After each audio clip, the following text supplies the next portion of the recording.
All right. Hi, everyone. Can you all see and hear me?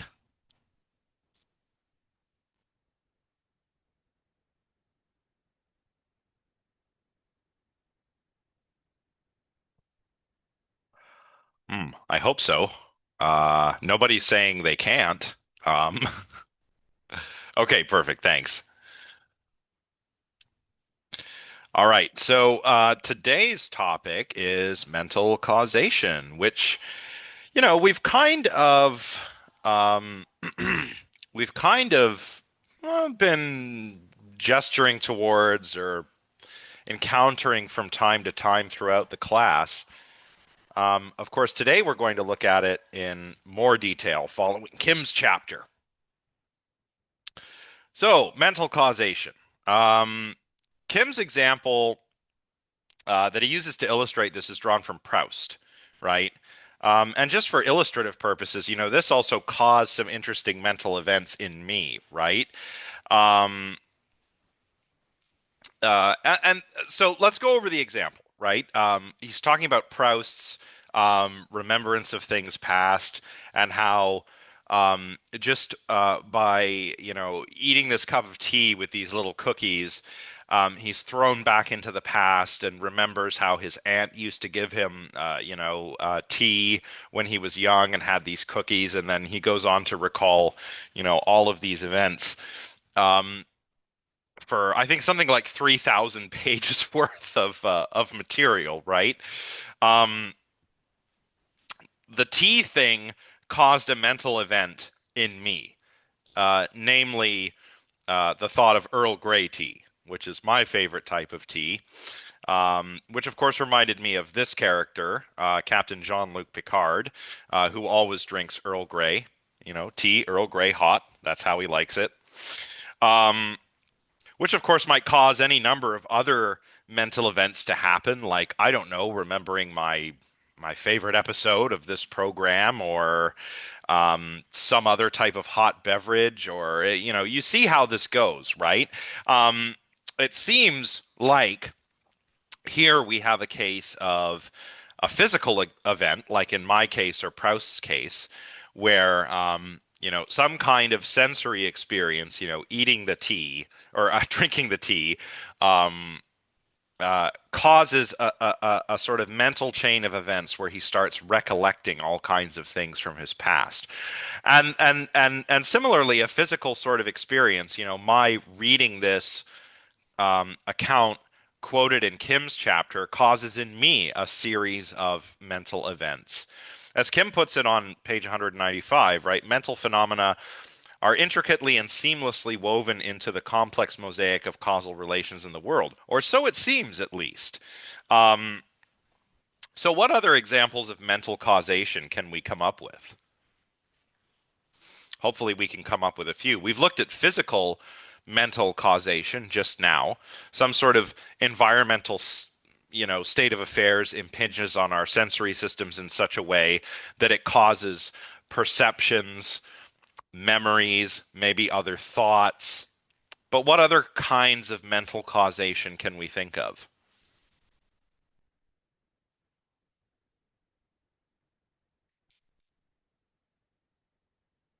There are so few people here today that I hope we get somebody volunteering an answer, but here's a hint.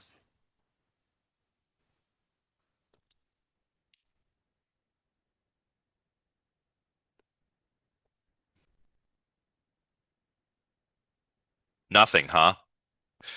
Well, oh, yeah, I suppose imagining the future. Yeah, Holly, I'm thirsty, so I get water. Exactly. You have this sort of inner experience. There's a something that it's like to be thirsty, and you believe that you can satisfy that thirst by getting some water, and perhaps that there is nice cold water that you can get from the tap or something in the fridge, and that causes you to act. So that's mental to physical causation. Yeah, likewise with Paul's example. I'm tired, so I get coffee, right? So that's mental to physical causation. But there can also be one other kind, not just physical mental and mental physical, but what's the third kind? It's kind of already implied in the examples that I've given. Um, yeah, mental events can cause other mental events, right? So, Proust's description of his memories drinking tea with his aunt cause in me, my recollection of my fondness for tea. And I'm reminded that my favorite kind of tea is Earl Grey, and so I then remember that this is the choice beverage of Captain Jean-Luc Picard of the Starship Enterprise. And then I remember that maybe I haven't rewatched Star Trek in a while, and perhaps I go put an episode on, right? So that's physical to mental to mental to mental to physical, right? And all of this seems, just baked into our experience. Um, we experience as ourselves as agents. In fact, I don't want to get too far ahead of myself here, but this is not something Kim discusses in his book, but which you can read about in the work of Dan Wegner, for example, is we have this experience of will, which is actually a kind of a trick our mind plays on us if you follow Wegner's arguments. But at least it seems to us, it either is the case or just seems very strongly the case, that physical can affect the mental can affect the mental, and the mental can affect the physical. Um, but what if it only seems that way, right? That's the worry. And this is related to the mind-body problem, which is how, um, I guess, how all of this really is sandwiched together in Kim's analysis. Kim starts and ends with the mind-body problem. But how is this particularly related to the mind-body problem? Well, if your brain is going to cause your limbs to move, Kim writes, it presumably must first cause an appropriate neural event in your brain. But how is that possible? How can a mind or a mental phenomenon cause a bundle of neurons to fire? Through what mechanisms does a mental event, like a thought or a feeling, manage to initiate or insert itself into a causal train of electrochemical neural events? And how is it possible for a chain of physical and biological events and processes to burst suddenly and magically into a full-blown conscious experience with all its vivid colors, shapes, smells, and sounds? Think of your total sensory experience right now. Visual, tactile, auditory, olfactory, and the rest. How is it possible for all of this to arise out of molecular activities in the gray matter of your brain? So, getting a little ahead of ourselves there, that's related. I think we can see how this is related to the mind body problem, even though we've largely dispensed with the idea that the mind is an immaterial substance. And now we talk about the mental in terms of properties. You can be a property dualist. That's all right. But very few philosophers are substance dualists. And yet, the mind body problem remains. How is it that these mental properties are causing, say, physical events like physical brain events, if indeed they do cause such events? How is that possible? And how does that, and this is where we're maybe getting a bit ahead of ourselves, how does that result in this subjective phenomenal experience? That's really related to the mind body problem, but also to the hard problem of consciousness, which really is just another iteration of the mind body problem. We're not going to be too concerned with consciousness today, but we are going to be concerned with agency and free will. There's a little bit of a connection there because, as I mentioned a moment ago, we experience our actions as willed. Like we experience ourselves as the causes of our actions. That's what it is to be an agent. Um, no, that's okay, Samantha. Yeah, if you missed the first bit, you can always catch up on by watching the recording. So we are agents. That's what we want. We want to be agents. What is an agent? Agents have agency. And what is agency? Well, it's when we act on the basis of reasons. We act and we do it for reasons, or perhaps alternatively, reasons explain the actions that we've taken. Um, so agents, like I was saying a minute ago, are the cause of their actions. Um, you might find it helpful to think of the difference between, say, moving your leg and having your leg moved, right? Let's say that you are sitting in a lecture, maybe an in-person lecture. You're sitting in those uncomfortable chairs. And maybe you think that you can relieve your discomfort by moving your leg, shifting your position. So you do that. There was a reason why you did that. You were uncomfortable, so you moved your leg, and now you're a bit less uncomfortable. But that's different than having your leg moved, like having somebody grab your leg and move it, or having a doctor hit your knee with a patellar hammer and causing a little reflex action, right?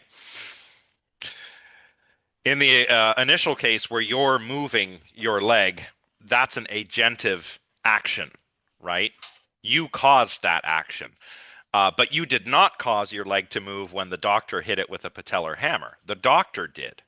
So you are not the agent. You are not the author of that action in that particular instance.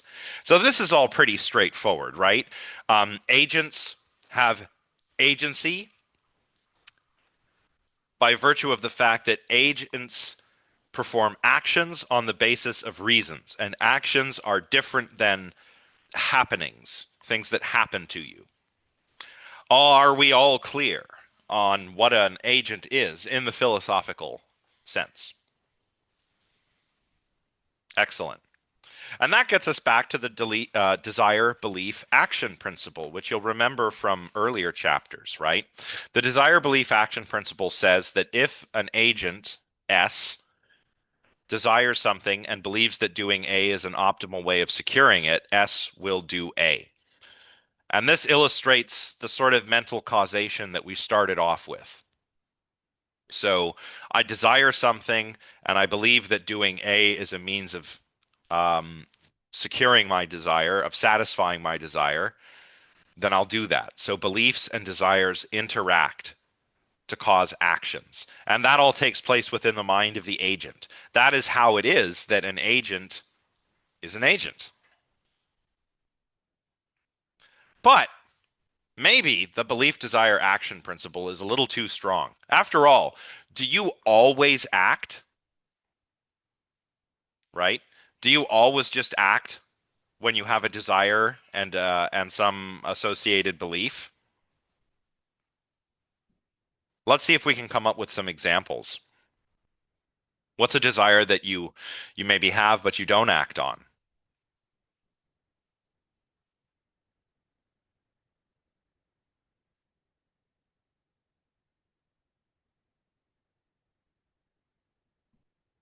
Well, has anybody ever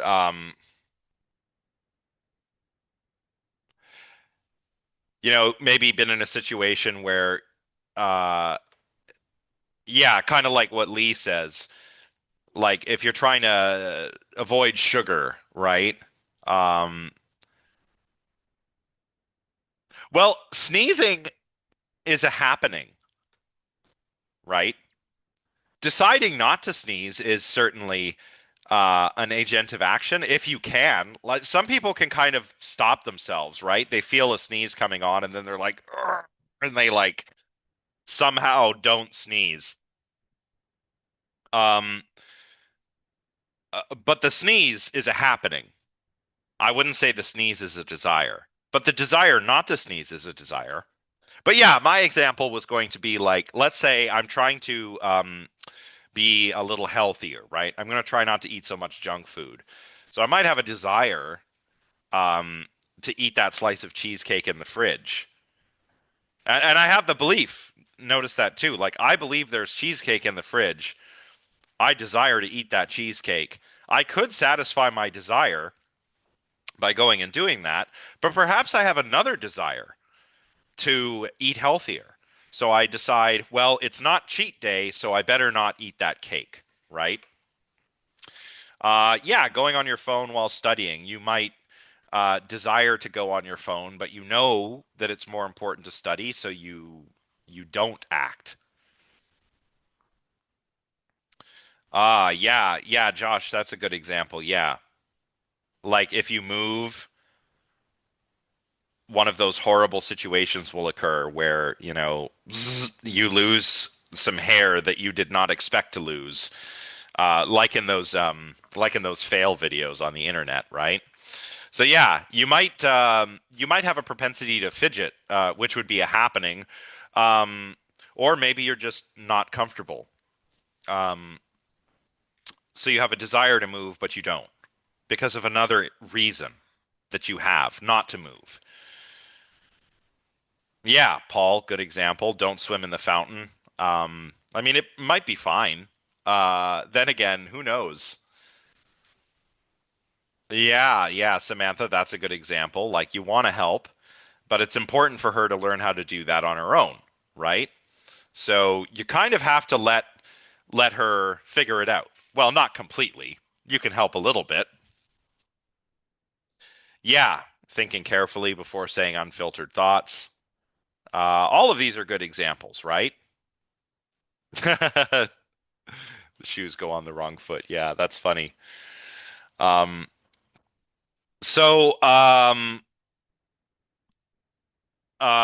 these are all examples. They're very good examples, and they're all examples of an agent having a reason to act and then not acting for another reason that they have. But we could also be constrained from acting, right? So to take it back to Josh's example, like you're at the dentist, um, uh, perhaps you're afraid of the dentist. And so what they do is they give you the laughing gas, right? That way you don't run out in fear. Instead, you stay calmly in the chair, sedated, while the dentist does her work on you, right? Um, you get the idea, right? I could be prevented by another agent from carrying out some action. So we can tinker with this belief, desire, action principle, or I keep getting the order wrong. It's the desire, belief, action principle. I'll just say DBA and BDA interchangeably. We can tinker with it. We'd probably have to tinker with it for it to work perfectly well as an explanation, uh, or a means of understanding ourselves as agents. But nonetheless, no matter how much we tinker with it, something like the desire, belief, action principle is very important for understanding ourselves as agents. So maybe, we can tinker with it in the following ways. Maybe we can just specify that an agent needs good reasons to act as opposed to bad reasons to act. Or we could talk about there being only a certain probability of an agent acting if she has the appropriate beliefs and desires, right? There could be multiple reasons competing with one another, which we saw in some of those examples. So we could have good reasons, but we could also have motivating reasons. Like, I know, for example, that I should eat well and exercise. So I have good reasons for wanting to do that. It's to my benefit to do that. But does that motivate me to say, go to the gym? No, it does not, right? Because the gym is too small and there are always too many people there, and everybody looks like they have way more of a better idea of what they're doing than I do, right? So I might have good reasons to go to the gym, but they don't motivate me to actually do it, right? Yeah, and you can also have, like Paul says, you can also have desires not to act, right? Um, so the point is this is all complicated, right? Um, very, very complicated. So we need some account of agency. We're going to look to Donald Davidson. It's pretty straightforward account. Um, I think it's widely held, but as Kim says, it's not completely uncontroversial. But generally, when we're talking about agents, we're following something like this.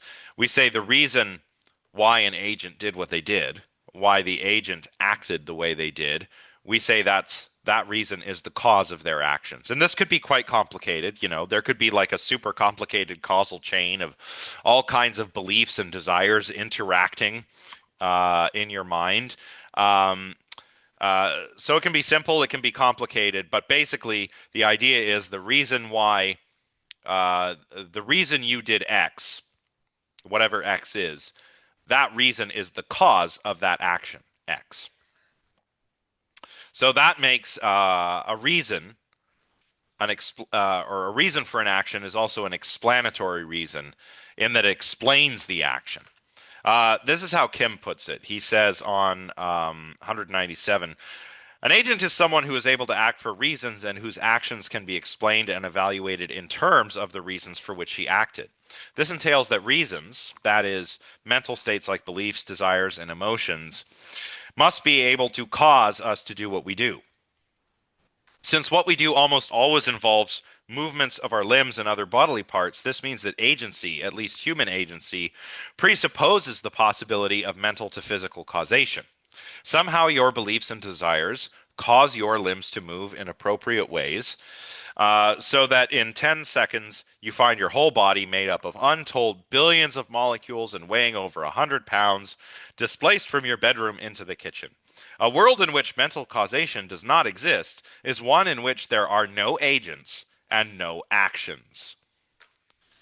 That would be a heck of a world, right? Now, does it seem like that's the kind of world we live in? I mean, does it seem to you that you are an agent? It seems to me that I am. Yeah. Why why would it be bad if it were not that way? If there were no agents and no actions?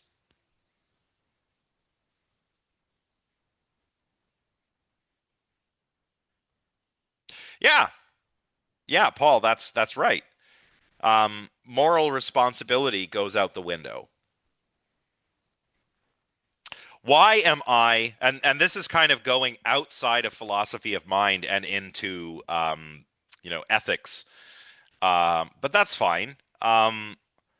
Why are we praised or blamed for morally laudable actions and morally reprehensible actions, respectively? Why are we rewarded if we are rewarded when we do something good and punished when we do something bad?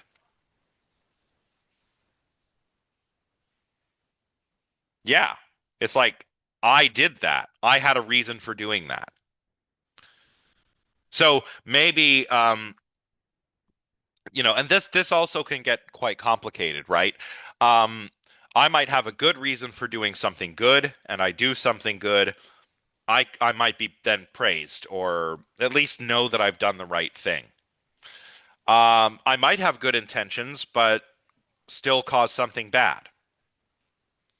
And those intentions that I express for the actions that I caused might figure into how the whole situation is evaluated. There's this interesting effect called the Nobe effect, actually named after an experimental philosopher, Joshua Nobe, and he found that people make more harsh moral judgments when negative consequences are foreseen rather than unforeseen, right? So if you do action A and you knew that action A could have resulted in something bad, and then something bad happens, people will actually judge you more harshly than if it was a completely unforeseen consequence. That's really interesting. Um, and if I have a bad reason for doing something bad, like if I'm some kind of comic book villain, right? Obviously, I can be held responsible because I'm the one who caused the action. But if there's no agency, All of that is just nothing. Well, that all goes out the window. Hawley says you could never learn to take responsibility. You could never learn if you didn't take responsibility as well. You can analyze causes for your behavior, but that's so you can avoid those causes and so forth. And we obviously learn. Yeah, that's right. And I think we do kind of go through. Uh, we go through all kinds of developmental milestones as we go from being children to adolescents to adults to older folks with some life experience, right? Um, Learning, especially on some ethical frameworks like virtue ethics, being a good person is something you have to learn how to do, right? It's a practical kind of skill. Like being good, it's not like people are intrinsically good or evil. It's like virtue or excellence is something you have to practice, right? Yeah, I agree with you, Holly. What would be the point? Um, but but our brains, it's our brains. But what about the mind, right? What if the brain is doing all of this and my reasons, which I think are the causes of my actions, are not the causes of my actions? We'll get there. But that's the worry. That's the worry that we're faced with. So anyway, okay, yeah, that's fine. Um, when it comes to mental causation, there's one thing we pretty much all agree on, and that is physical to mental causation, right? That's pretty uncontroversial, right? Um, Sensations cause perceptions, which are a mental event, and perceptions cause other mental events like beliefs and desires. I would say Kim kind of is weird here, at least for the way I'm used to thinking of it. Kim's like perceptions cause mental events. No, perceptions are mental events. Um, Even sensations, right? Sensations are a bit more rudimentary, but sensation is about like and we talked about this earlier in the course, but sensation is like sensing whether something is lighter or darker. Like, oh, it's brighter outside than it is inside. That sensation. Hot and cold, right? This is warm. I know this is warm, but if all I'm doing is sensing the temperature, I don't know what it is, right? It's warm. Um, if I went outside in a cold winter's day, right, I would sense that it is cold. Um, Perception is like a full-blown mental event. Perception is like when I look at this and I have a perception, I categorize that perception, and then I can say, oh, that's a coffee cup, and it's activating, my coffee cup concept or whatever. That's perception. That's a mental event. Um, so without mental causation, we wouldn't be able to have knowledge of anything because sensation and perception are how we are hooked up to the world. Um, so if there were no physical to mental causation, there would be no knowledge. But there is knowledge. So obviously, the physical can affect the mental. We also experiment with the world in the folk sense and in the scientific sense. In the scientific sense, we we look at some aspect of nature under two or more different conditions, um, and we try to look at the differences and explain them, right? That's like maybe the sort of experiment that a scientist would do. So we don't just observe, we actually manipulate the world and see what happens. We do this in the folk sense too. Like kids do this all the time. Um, just kind of seeing how the world works by engaging with it. I'm having trouble coming up with a concrete example, but maybe some of you who have kids or work with kids. Well, actually, was it who was it? Was it Samantha? The example, yeah, Samantha. when of your daughter trying to put the shoes on, right? Um, the shoes end up on the wrong foot. Okay, but with sufficient experimentation, she was going to learn which feet the shoes go on, and lots of other things too, like how to tie them, or what to do if something gets stuck in your shoe, right? So I mean, it's pretty straightforward, I think. Physical to mental causation is pretty uncontroversial. And even if your toddler is saying no, I'll do it, right, and screaming, that's also a kind of experimentation. Kids experiment to see what they can get away with, right? Um, what's an example? I'm trying to see. I don't know any kids, so that's the problem. I can't really come up with a concrete example. Um,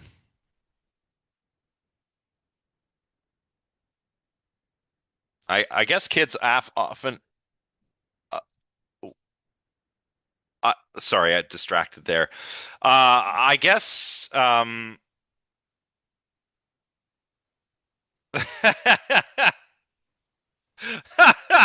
Paul, that's awesome. I don't have any other feet. Oh man, that's funny. Um, well, I do know one kid. He's probably about 3 years old, and he is my partner's cousin's kid. So my partner's some kind of cousin. Anyway, he's always asking for marshmallows when he comes over, right? And just to see, like, there might be a chance of marshmallows. And he doesn't always get marshmallows, but it never hurts to ask, right? So that's a sort of folk experimentation, right? Um, all of this presupposes mental causation, because we have beliefs about the world, and we're testing those beliefs. We also have beliefs about how we can test those beliefs, which cause us to actually act, right? So all of this presupposes mental causation. And so, following Kim, we must conclude that if minds are not able to causally connect with physical events and processes, we could have neither the practical knowledge required to inform our decisions and actions, nor the theoretical knowledge that gives us an understanding of the world around us. What about mental to mental causation? So we've looked at physical to mental. Let's look at mental to mental. Mental states play a role in knowledge, like the example that Kim gives here about asking, the number of planets. I'll just ask you guys: is the number of planets in our solar system? Let's specify that. Is the number of planets in our solar system odd or even? The answer's on the slide, so come on, you don't have to think about it too hard. Or maybe you are a Pluto supporter, and you would say, I disagree with the received view, and I believe there are 9 planets. I get it. I'm a '90s child, but Pluto has. I don't want. Okay, so no offense to any Pluto people, but Pluto is not a planet. Never was. It was down. Yeah, that's one reason. It hasn't cleared the asteroids. There are other Kuiper Belt objects that are larger than Pluto that were never considered planets. Um, Pluto's just too small. So Pluto's a dwarf planet, right? Um, I think everybody has Pluto nostalgia, but yeah, like there are many objects that size, around that same size, that no one cares about. So that's why we changed it. Yeah, I agree. Like, I still, if I'm naming the planets in the solar system, I'll still sometimes accidentally throw planets in there. Yeah, Pluto's smaller than our moon. Pluto is smaller than some of the big moons of like Jupiter and Saturn. Um, like I think the largest moon in the solar system is what? Ganymede? Um, and then I think the second largest is Titan. Someone should look this up and fact check me, but I'm pretty sure I have that right. And I'm sure that both of those are larger than Pluto. Yeah, yeah, I agree. It is cool that it's a dwarf planet. Um, so, you know, really, it doesn't matter what answer you give, right? If I ask you if the number of planets is odd or even, you might say, well, I believe that Pluto is still a planet, and there are eight other planets in addition to Pluto. Therefore, there are nine planets. Nine is an odd number. Therefore, the number of planets is odd.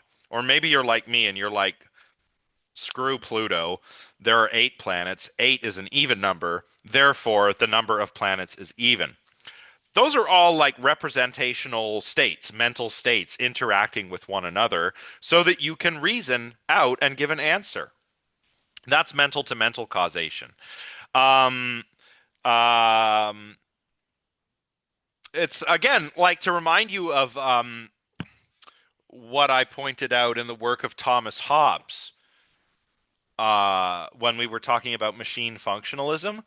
When a man reasoneth, he merely reckons. But instead of numbers, you're doing it with well, Hobbes talks about it in terms of words and sentences. I'll talk about it in terms of mental representations like concepts and propositional attitudes, right? Yeah, trains of thought. Yeah, trains of thought are mental to mental causation. Like you might, even when your mind is wandering is a really good example of mental to mental causation. Like you could be sitting staring out the window and maybe you see something and that reminds you of something else, which gets you thinking about something else, and so on and so forth.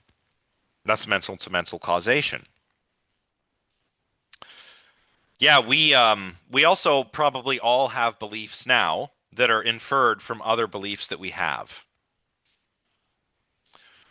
What's an example?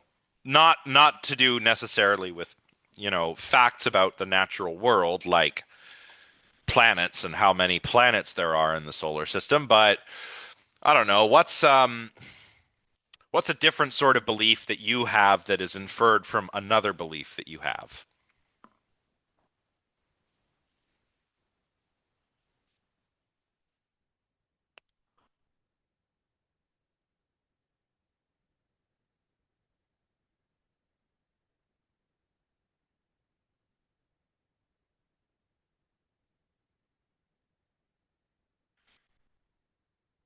Well, you might have a more general belief that I don't know, stealing is wrong, right? Um,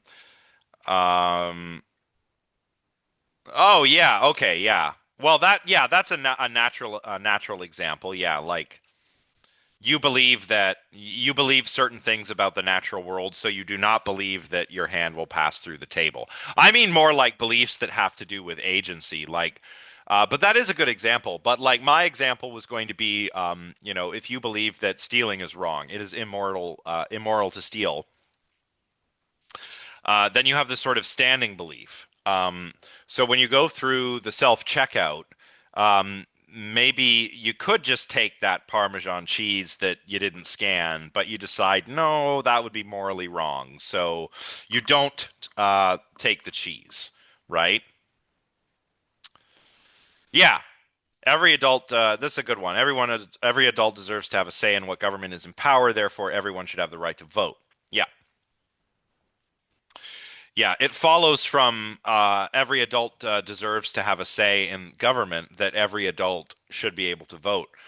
Maybe even young adults. In the UK, they're lowering the voting age to 16. Um,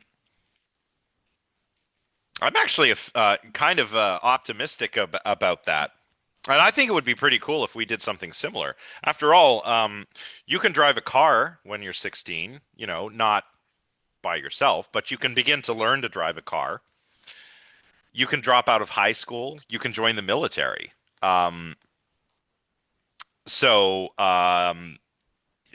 maybe you should also be able to vote. And of course, the counter argument is like, well, these are just kids. They don't know what they're doing. Yeah, well, many older adults are not any better, are not any more politically savvy. Yeah, like Paul says, a lot of 16-year-olds are better informed than adults. Like I know lots of older adults, they get to vote. They don't watch the news. Um, they don't keep up with current issues. Um, so yeah. Well, good luck on your driving test, Josh. I have to do that actually. I actually don't drive, but I probably should. Although I don't know. I don't want I worry that I would be a danger to myself and others on the road. Um, okay, the worry that we're kind of dancing around here is the worry of epiphenomenalism, right?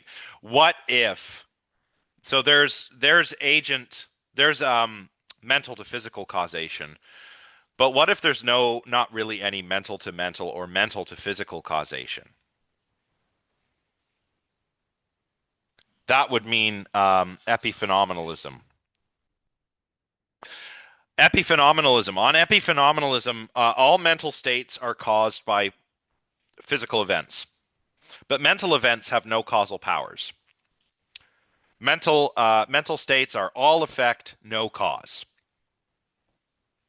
And if you read through the chapter, this week's chapter, or if you took a look at Huxley's lecture, you'll have read this.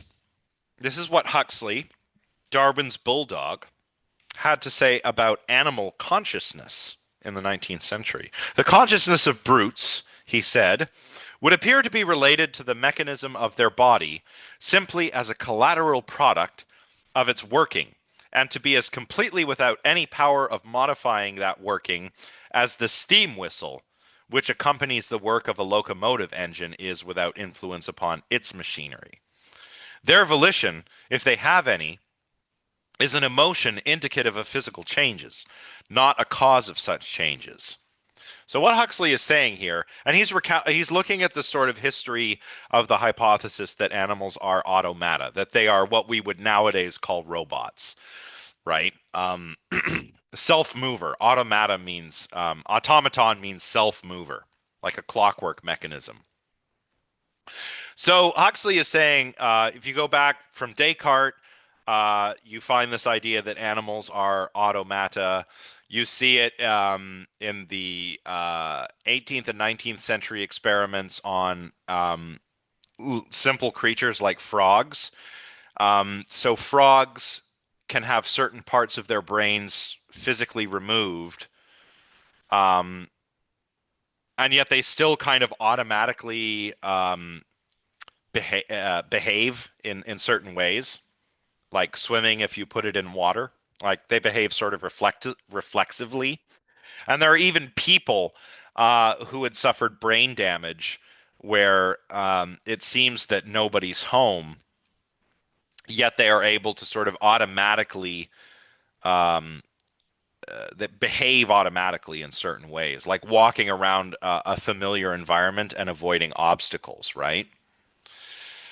And that suggests that your volition, your sort of sense of being an actor, an agent, is indicative of physical change, but is not the cause of those changes. And that's what he means with the steam whistle analogy, right? Your feeling, or let's say my feeling that I want to take a sip of coffee, and so I'm reaching up, and I am the cause of this action. My sort of experience of ownership or authorship of that action, that's not what caused the action. It was just brain activity. The feeling I get is indicative that I am taking a sip of coffee, but it's not the cause. Just like A steam whistle is indicative of steam. It's indicative of a locomotive, chugging along. But blowing that whistle does not affect the steam engine at all. It doesn't make it go faster or slower. It doesn't affect the inner workings of the steam engine at all. It's just an effect, not a cause. And it's the same things when it comes to humans. Huxley continues, it is quite true that, to the best of my judgment, the argumentation which applies to brutes, to animals, holds equally good of men, and therefore that all states of consciousness in us, as in them, are immediately caused by molecular changes of the brain substance. It seems to me that in men, as in brutes, there is no proof that any state of consciousness is the cause of change in the motion of the matter of the organism. We are conscious automata. Now, how's that make you feel? What Huxley is saying is that you're a conscious robot. You have feelings, you have consciousness, sure. You have mental states. You could have beliefs and desires. But none of these things do any causal work. They're indicative of changes in your organism, not the causes of those changes. Now sit with that for a minute. Is that weird? Like, is that unnerving or what? What do you think? Maybe you're not bothered by it. Maybe you're like, yeah, I don't mind if I'm a conscious automata. But for me, I don't know. I don't know. I find it a little unsettling. Do you think you're a conscious automata? Let's get some discussion going.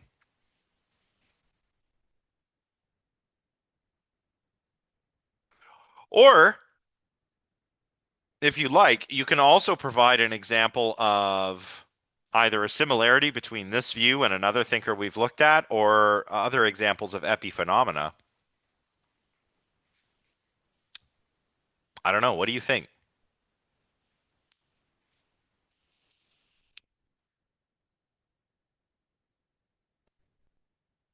Yeah. And this is why Daniel Wegner, again, we're not really talking about him directly, but he calls our experience of free will the mind's best trick. It's a trick that our mind plays on us. And it is hard to accept because, yeah, it seems like I am the author of my actions. So yeah, I get it, Yosef. Josh says, I'm confused. Would that mean in the case of decisions, your brain actively happens to choose one of the choices and your feeling of choosing is just the indication that the brain activity occurred? Yeah, that's basically what Huxley is saying, or that follows from what Huxley is saying. Yeah. Are you getting a sense of why this is so concerning? Yeah. It's weird, right? Um, Before we go on to the next slide, I know we have some psychologists and some neuroscientists. Maybe, well, I don't know. Maybe we don't have neuroscientists, but who's familiar with Benjamin Liebei's studies on the readiness potential?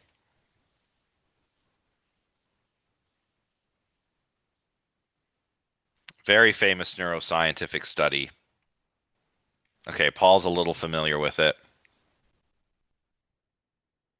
I'll explain it. Like if somebody wants to explain it, they can go ahead and explain it. But I'll explain it. Holly is also kind of, yeah. I see why you'd be thinking about that because it is kind of directly relevant to this. Yeah, brain activation prior to action. Yeah. So Benjamin Liebe, here's what he did. He wanted to know what comes first. If I'm making a voluntary action, like a simple voluntary action, like it could be flexing my wrist or moving my finger, just a simple voluntary action. Um, he wanted to know what comes first. Um, Unconscious brain activity or the conscious intention to act? Which one of those comes first before you act? So he had people hooked up to an EEG and to a myoelectric sensor, and he had them monitoring a little dot going around an oscilloscope. That's how he timed the conscious intention to act. So timing the action was easy. He just had a myoelectric sensor which would detect when you moved your finger. The EEG detected the readiness potential, which is the unconscious brain activity that precedes the action. Then the subjects had to report where on the clock the dot was when they felt the urge to move. That's their conscious intention to act. And by looking at which came first, he could work out, well, which came first, right?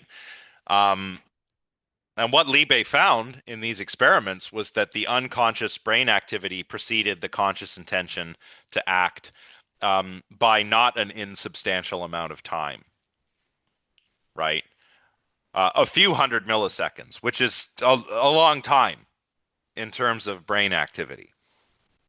So the brain, and that's what the readiness potential is. The brain is getting your finger ready to move in the motor and premotor areas before you're aware of your conscious intention to move.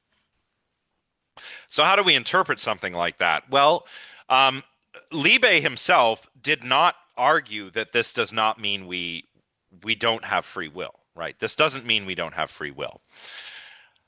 Uh, After all, some of the experiments he detected a readiness potential, but no movement of the finger. And so he asked what his participants, what was going on in your mind during that trial. And they said, well, I felt the urge to move, but then I decided not to. So to put it in the words of psychologist Richard Gregory, maybe it's not that we don't have free will or, you know, we don't have free will. We do have free won't, right? And this, uh, has been illustrated by lots and lots of other work in neuroscience, where the brain is kind of always preparing for different actions that it can take, depending on what environment you're in. But the brain inhibits a lot of that, right? Whether it's consciously inhibited, that's another question. But yeah, Libe's results don't necessarily mean that we don't have free will. Maybe, like Gregory says, we don't have free will and we do have free won't. Libe explained this in terms of the conscious veto. Um, yeah, but it does give the free will skeptics some ammunition, right? Yeah, Josh, that could be what's happening. Um, like I said, like your brain is always forming motor plans for action depending on the environment you're in. There's actually a disorder, a neurological disorder called environmental dependency syndrome, and people with this disorder um, will carry out actions that they're not consciously intending to make just based on what's in their environment. So the example I used when I used to teach neuroscience was of this man who was, I guess he was a patient and he was having lunch with his doctor, and he had environmental dependency syndrome, and he got up to use the restroom, walked down the hallway. Before getting to the restroom, he noticed the bedroom door is open, sees the bed, takes off all his clothes, gets into bed. Because his brain had come up with a motor plan for doing so upon seeing the bedroom that was not inhibited, because that's what that disorder is all about, right? Um, yeah. Well, yeah, Paul, that's a good point. In it's been shown in subsequent experiments that actually clock monitoring does have an effect in this experiment. And also, we got to keep in mind these are very simple movements. These are like flexing your wrist or moving a finger. They're not like very complicated, well thought out actions like, oh, I've got to get to work, but there's a construction on this road and an accident on this road. So how do I get to work on time? It's not that kind of thing. It's just doing this, right? um, so what can we really take away from this? We certainly can't take away that we do or don't have free will. Um, Holly makes a good point here. It is evolutionarily advantageous, right? Um, your brain is always kind of automatically preparing for action. Yeah, like in philosophy of paranormal, I made the point that it's better to have a false positive than a false negative. And that's not just in terms of perceiving potential threats in your environment, but preparing for action, right? The fight or flight kind of response. It is advantageous, but we can not do it. We can consciously decide not to carry out an action unless we have, I don't know, environmental dependency syndrome or something similar. Okay, very good.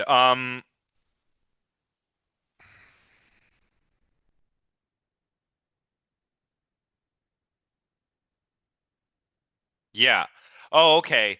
So yeah, in uh so it sounds like constructionism as a theory in psychology um depends on the notion of automaticity. Right? Like your brain is doing all kinds of stuff not just unconsciously but automatically. And you're like a pilot.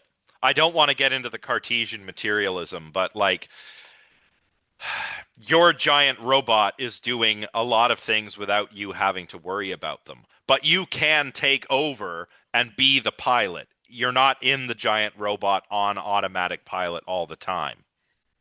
Yeah, yeah, very good.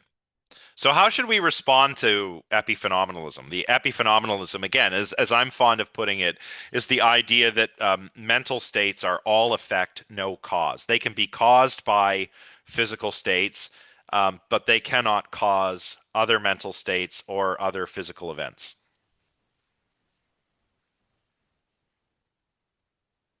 Yeah. Samuel Alexander, who was an emergentist, somebody who thinks that mental properties are emergent properties. So when there's sufficient complexity, when there is a simpler parts that make up a system, once that system becomes sufficiently complex, you can get emergent properties, and mental properties might be emergent properties. He said this about epiphenomenalism. Alexander writes, epiphenomenalism supposes something to exist in nature which has nothing to do, no purpose to serve, a species of noblesse which depends on the work of its inferiors, but is kept for show and might as well and undoubtedly would in time be abolished. And you know what? I kind of think he's making a good point. If the mind uh, has no power to affect anything, why the hell do we have one? Right? And I think what Alexander says here also kind of relates to the previous comment that Holly made in the chat, right? Um, in reference to constructivism, we uh, we evolved brains that take care a lot of the things we would otherwise need to worry about automatically and unconsciously, and that frees up mental resources for dealing with novel problems, right? And that is what allowed the human race to be so successful. So I don't have to worry about, um, you know, simple stuff like, there's all kinds of very complicated things that go on in my body that can represent the state of my body automatically, like when I'm hungry or thirsty. It's very easy to know when one is hungry or thirsty, unless you've got some kind of maybe some kind of disorder, and that frees up uh, resources for other things. Perhaps a better example would be expertise too, right? So imagine I'm out there, and I'm not trying to throw some evolutionary psychology at you. I'm not trying to come at you with some kind of just so story here, but imagine I'm back in the day. I'm caveman Josh, and it's back in the day, Yeah, exactly. Like Holly's, yeah, that's a good example too. Like whether it's a real snake or not, if it's close enough to a snake, you might be like, ah, a snake, and jump out of the way. Um, the example I was going to use, again, to do with expertise, which is something that when you are in expertise, what you've basically done is put all your knowledge into long-term memory, and you can recall it like this. Like that's expertise in a nutshell. So I'm caveman Josh. I'm hunting and gathering. It's the Pleistocene, and I'm wandering around. Now I'm out there with my troop, and I'm going to a new place. Um, but after a few trips, I've remembered it. So now I don't have to worry about getting lost. Now I can worry about finding food, right? And maybe I gain more expertise. Like, okay, now I know without having to examine too closely. These are the good berries. These are the berries that will kill you, right? Because I've got expertise, and now I've got more cognitive resources that are freed up for other novel things, right? So the mind, it seems like the mind does have something to do. Um, Kim elaborates a little further. He says Alexander is saying that if epiphenomenalism is true, the mind has no work to do and hence is entirely useless, and it is pointless to recognize it as something real. Our beliefs and desires would have no role in causing our decisions and actions and would be entirely useless in their explanations. Our perception and knowledge would have nothing to do with our artistic creations or technological inventions. Being real and having causal powers go hand in hand. To deprive the mind of causal potency is in effect to deprive it of its reality. So there's a couple like we've seen why this is so worrisome, right? If we're not agents, if the mental mental states cannot cause other mental events and physical events, say goodbye to agency, say goodbye to moral responsibility, say goodbye to the mind in general. You might as well say the mind is not a real thing, right? What do you think? It seems almost absurd, right? What do you mean the mind is not real? I am my mind, right? But that's why it's so unnerving, the possibility that all of this could be an illusion, which is a real possibility.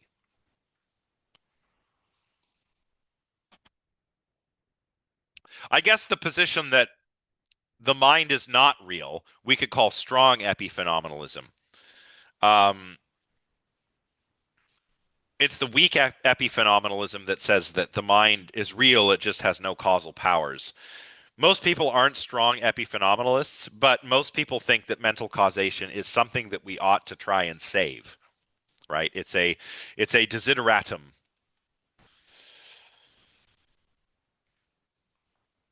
Well, what I mean by saying the mind is an illusion is that my sense of myself as an agent is not really what's going on. So yeah, I still have a mind, but the mind misleads me about the nature of my mind. Yeah, that's what I mean. I'm definitely not a strong epiphenomenalist. Like I'm not going to deny the mind is real. I think well, minds exist. There are minds, you know. There's my mind, there's all of your minds. I'm not a solipsist, right? This is how Jerry Fodor puts it. I'm not really convinced that it matters very much whether the mental is physical. Still less that it matters very much whether we can prove that it is. So who cares about dualism or physicalism? I don't care about that. But to continue, if it isn't literally true that my wanting is causally responsible for my reaching, and my itching is causally responsible for my scratching, and my believing is causally responsible for my saying, if none of that is literally true, then practically everything I believe about anything is false, and it's the end of the world. So mental causation is non-negotiable for Jerry Fodor. What do you think? Well, good point, Josh. If minds didn't exist, how could we be studying right now? If minds had no causal powers, how could you go and write a test or write your essay? Or is that your brain doing everything and the mind is just an epiphenomenon, a sort of inessential extra?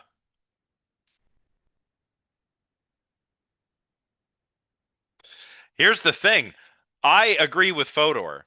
Like, we need mental causation. The problem is, how the heck does it work? That's the problem. How the heck do we explain how all of this works? We're back at the mind body problem. Yeah, see, that's exactly right, Paul. Where Descartes kind of when he gets to the cogito, his sort of epistemic bedrock that he's looking for to build his knowledge back up, right? I think therefore I am. The worry is that the I is an illusion, or that the I think is an illusion. There might not be an I doing the thinking. But I don't want to get all no self on you today. It's interesting, a lot of this kind of has a little something to do with personal identity and the self, but there's not really much about that in this book, even though I think it's a very fascinating area of philosophy of mind. I guess it's not included because it's also really kind of like a metaphysical area. And this is not a metaphysics class, but what do you think? Do you agree with Fodor? Like, no, if my mental states don't cause other mental states or cause my behavior, then, like Fodor says, everything I believe about anything is false, and it's the end of the world. Or are you an epiphenomenalist? Actually, yeah. Do we have any epiphenomenalists? Like some people who would agree more with Huxley?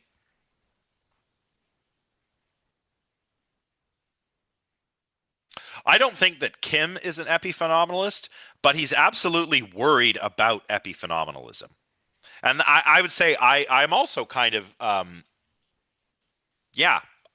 I don't want to be an epiphenomenalist, but I'm worried about it.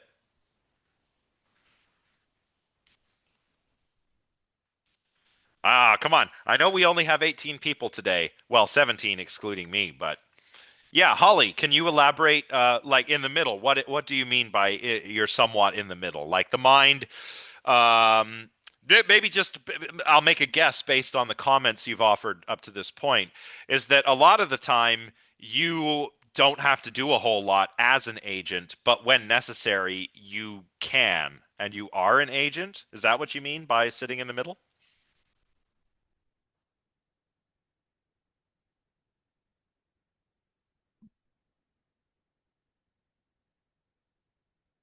If that is what you mean, then that makes a lot of sense, I think. Um, yeah, yeah, exactly. The mind on autopilot. Well, a really familiar example would be like if you're driving, right? Um, you know how you can be driving somewhere where you're familiar with how to get there. This is another example of automaticity, right? And you might be talking to a friend or have the radio or like a podcast or something, and that's what you're attending to. Um, and before you know it, you've arrived at your destination, because you were kind of on automatic pilot.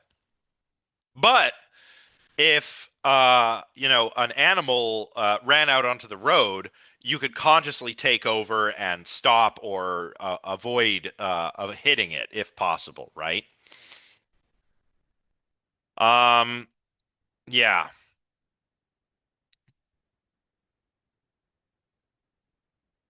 yeah, yeah, Lee. Maybe, well, maybe that's how it is, right? Oh yeah, yeah. Interesting. Although, a really skilled musician would perform on autopilot. Have you guys ever heard of a flow state? Yeah. So these are when very people with a great deal of expertise do something, It could be a virtuoso musician or a star athlete, right? Um, and they give this amazing performance, but it just to them it's like it's that they're not even that consciously aware while they're doing it, right? Um, a really good member of a choir, I think, could do that and still get the nuance, right? Yeah, it happened to you, Holly. Do you want to tell us about your flow state, or Yeah, I guess I can. I only if used you want? No, that's fine. I'm still like I'm making notes as we go, and I've just got pages of notes. There's so much to think about.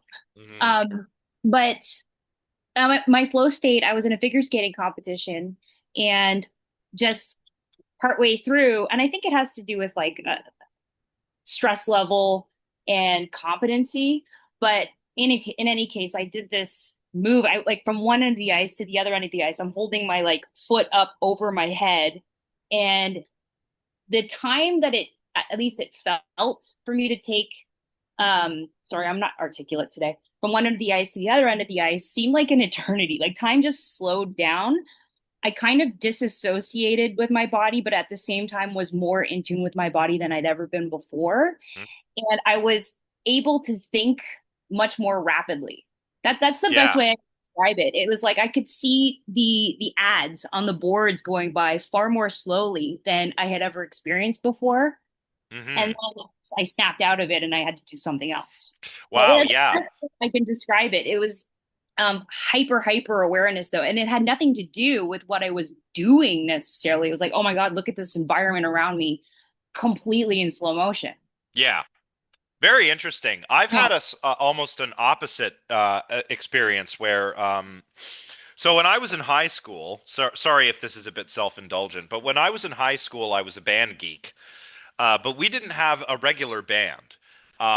We had a 24-piece rock band, and this program had been going. It was called the Evolutionary Band because the music teacher had Norm McIntosh had been doing it for I think 23 or 24 years, to the point where I was on my way out. I was in it for 3 years, from grade 10 to grade 12.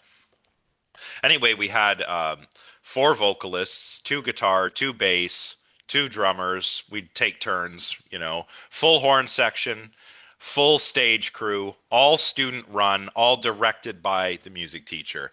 And we would do 15 song set, consisting of like top 40 and classic rock covers. And we'd go around to different high schools and play there. We'd set up, play, tear down. I ended up with like a bunch of university level music credits for doing this. Um, but we rehearsed a lot. 3 hours a night, 4 nights a week until it was time to perform. So by the time we were doing shows, we had everything memorized like so well. And toward the end of whatever season it was, we'd go and set up, and once we were finished setting up and sound check and played that show, which would be about an hour and a half, it just went by like that. It was like time was passing normally yet very quickly. And I think that's because I didn't really, all of us didn't really have to think too much about what we were doing because we had just, you know, drilled it into our minds so much. Setting up and tearing down was always a pain, though. That never went by any faster. But the shows, unfortunately, did, right? And I put that down to what I now understand as expertise. Um, all of that was basically automatized by so much rehearsal and practice. All the stuff, all the playing the music, the choreo, everything just got moved into long-term memory. So much so that I can still play some of those songs, even though I haven't practiced them in years. Holly, go ahead. That's right. You reminded me that another component that I attribute to this thing that happened to me was the night prior. I'd been up all night with my music, my solo, in my ears and just replaying it over and over and over again in visualizing it.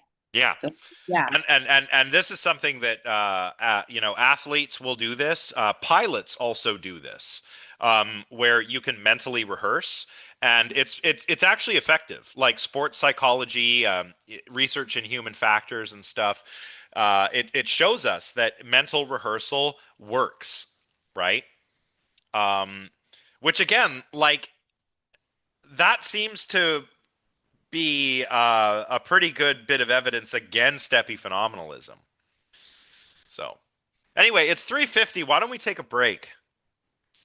We'll come back at like 5 minutes after 4. Sound good?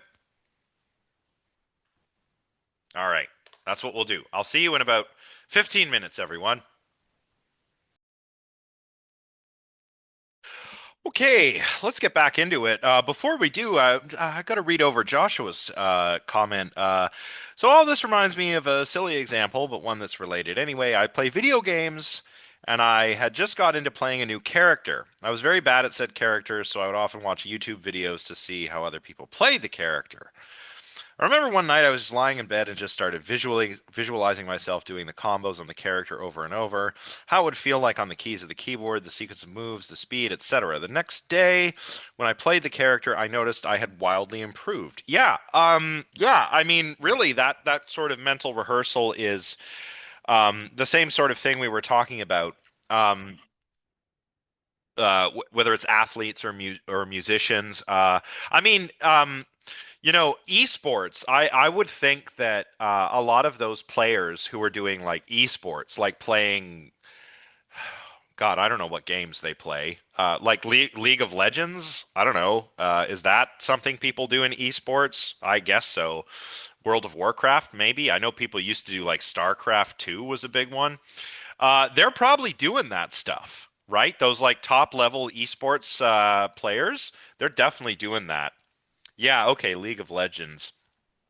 Yeah, I actually haven't played League of Legends. I did used to play Warcraft back in the day, but yeah, it wouldn't be World of Warcraft. It would just be, you know, when Warcraft was an RTS and not an MMO. That's when I played it. I wasn't good at it. But yeah, stuff like that, those players are definitely probably mentally rehearsing things. Uh So this is how we put this problems like the ones that we've been considering here. Oh, excuse me, I'm very sleepy today. How is it possible for a mental event like a pain or a thought to cause a physical event, a limb withdrawal, an utterance like ouch? Or in terms of properties, Kim writes, how is it possible for an instantiation of a mental property, like experiencing pain, to cause a physical property to be instantiated, like withdrawing your hand from the painful stimulus and going, ouch. Um, well, it's no longer a problem of different substances explaining how different substances interact, as it was in Descartes' day. So it's not a problem because of substance dualism.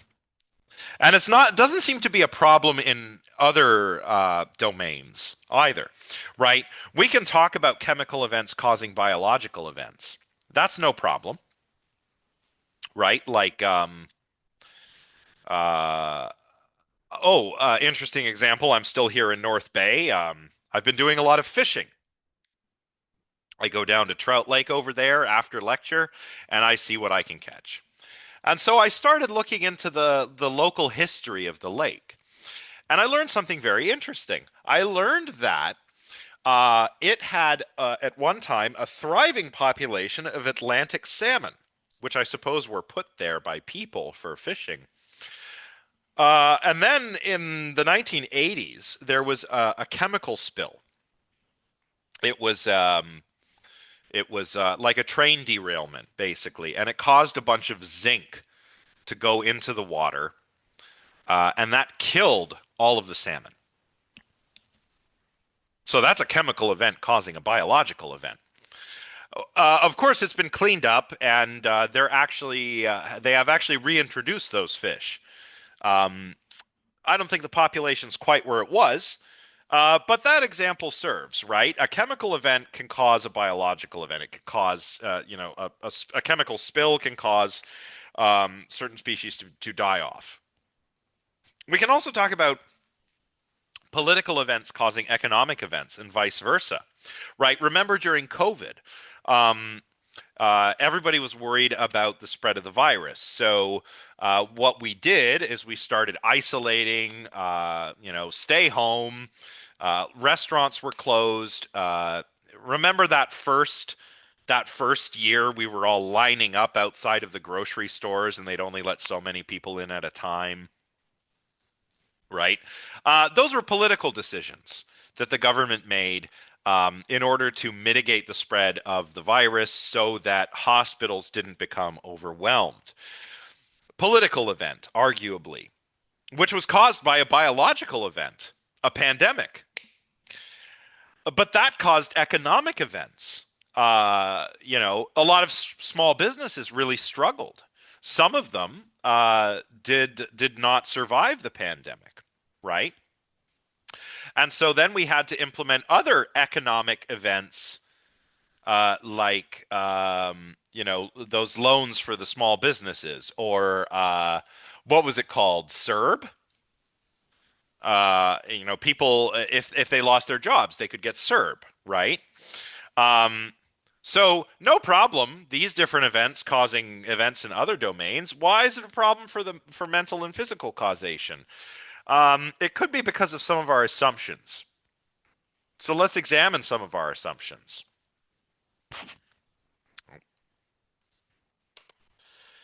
Um, one of the biggest issues, and Kim spends a lot of time discussing this, is whether there are laws that connect mental phenomena with physical phenomena, what we'll call psychophysical laws.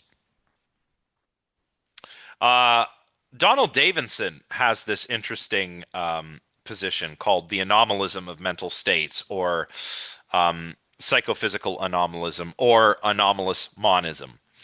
Um, when we look into this, we'll kind of see whether there could be such laws. That's what we're doing here. Um, some of the other theories of the mental we've looked at presuppose law-like connections between physical states, namely brain states or brain events, and mental states and mental events. So remember, identity theory, the type identity theory, or type physicalism, identifies mental states with physical states, or mental events with physical events. Um, so there must be law-like connections here, right? After all, there are physical laws, or perhaps biological laws, which might govern how the brain works. And so, if mental states are just brain states, well, they would also be governed by some kind of law-like relation, right? Functionalism does this too. The realizers in functionalism, whether that's brains or Turing machines or whatever you like, realize mental states in law-like ways, right? The realizers are what are doing the causal work.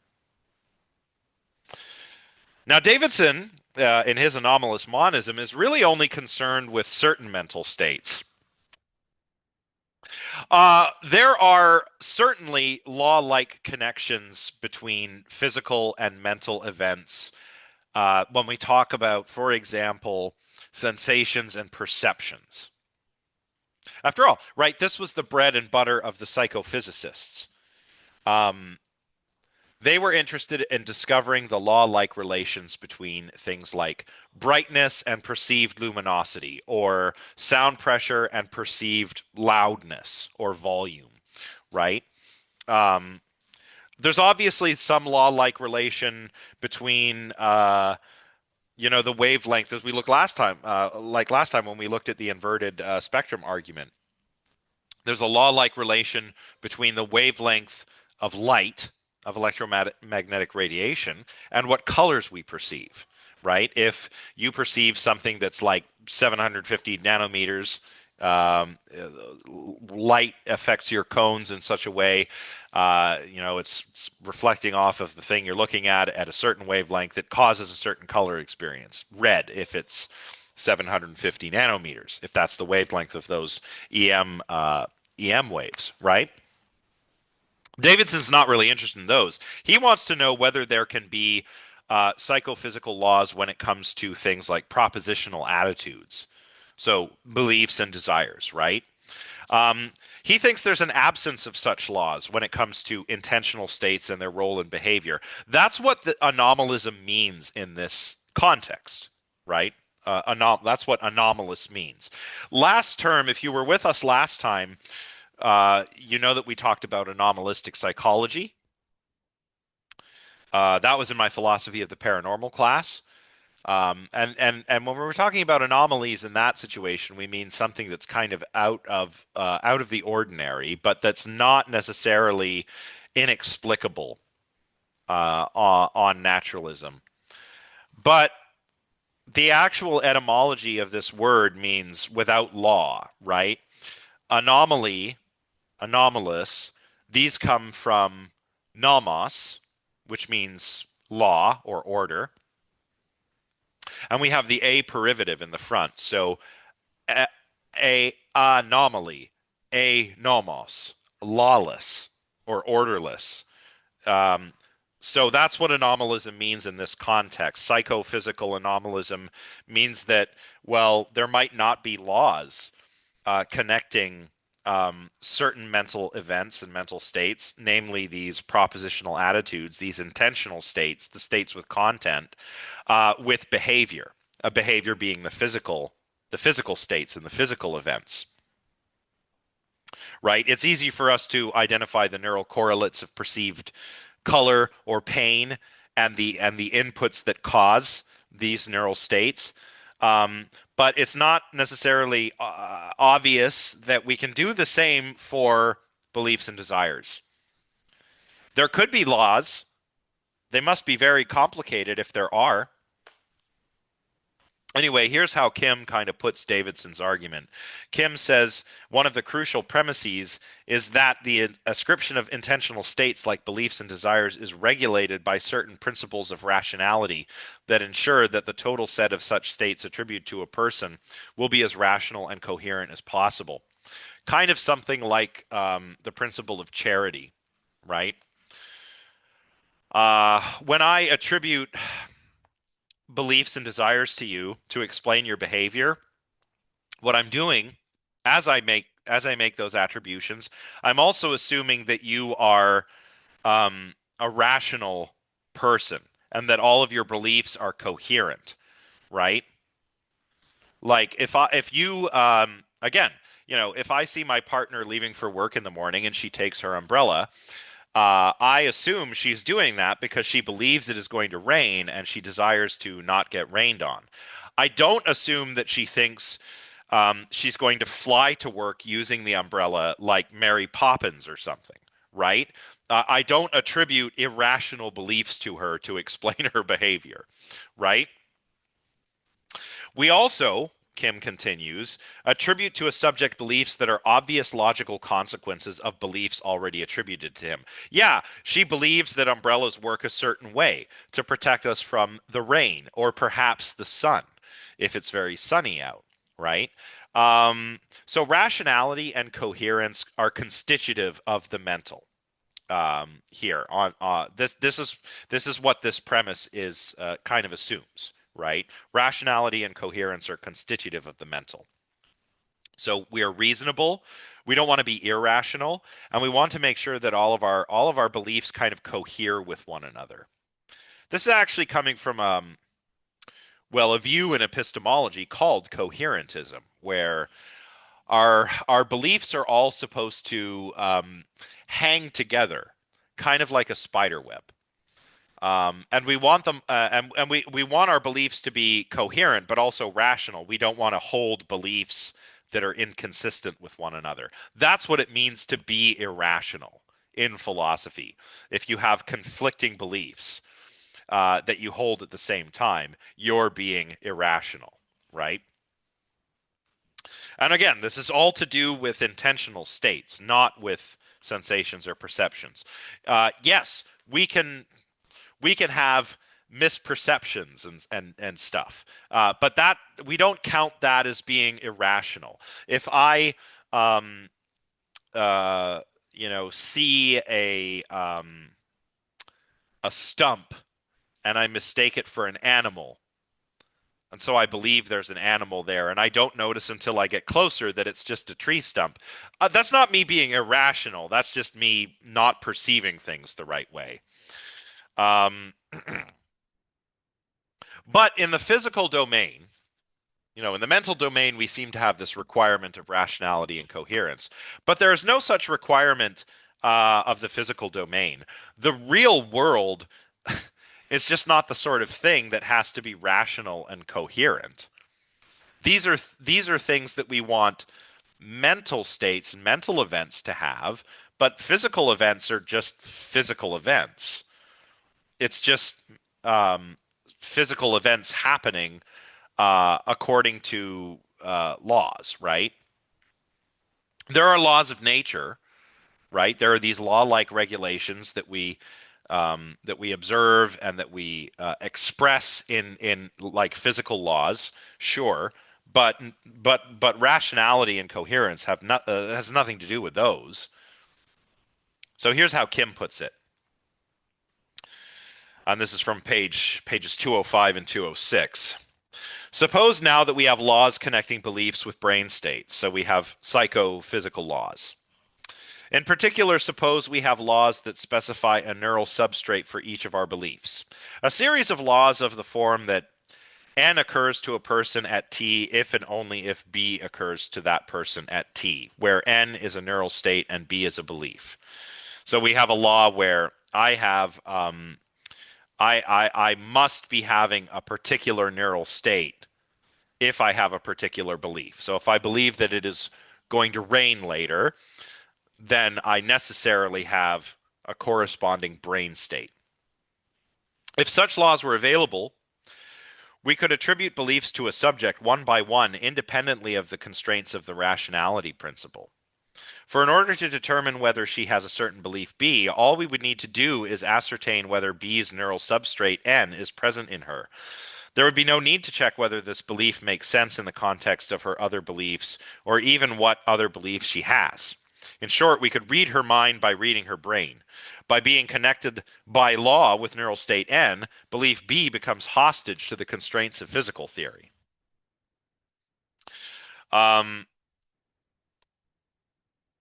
and it follows from this psychophysical anomalism, that there can't be causal relations between the mental and the physical.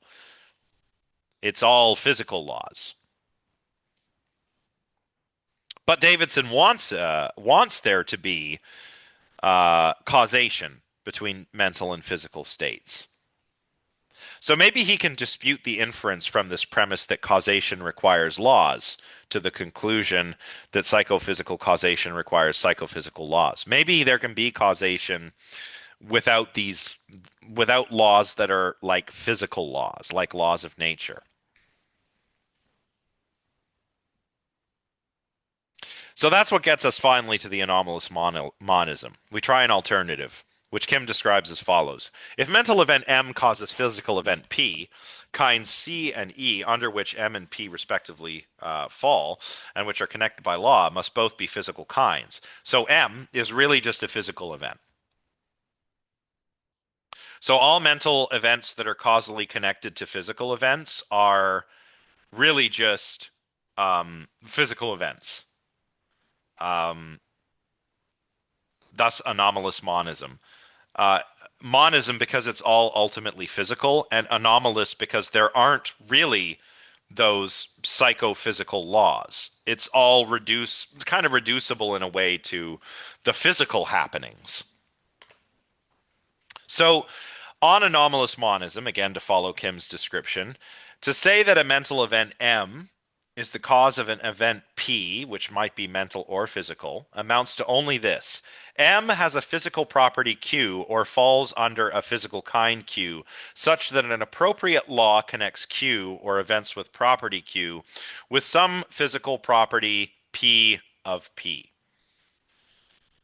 But that starts to look like the mental states, mental properties, mental kinds, mental events aren't really doing any causing. So that's mental state epiphenomenalism. Again, mental states, mental events are all effect, no cause. So we're kind of back to that disturbing prospect with which we started. We've gotten rid of the mental substance talk with substance dualism, but does this epiphenomenalism, does this anomalous monism kind of imply that we got to dispense with the mental properties as well?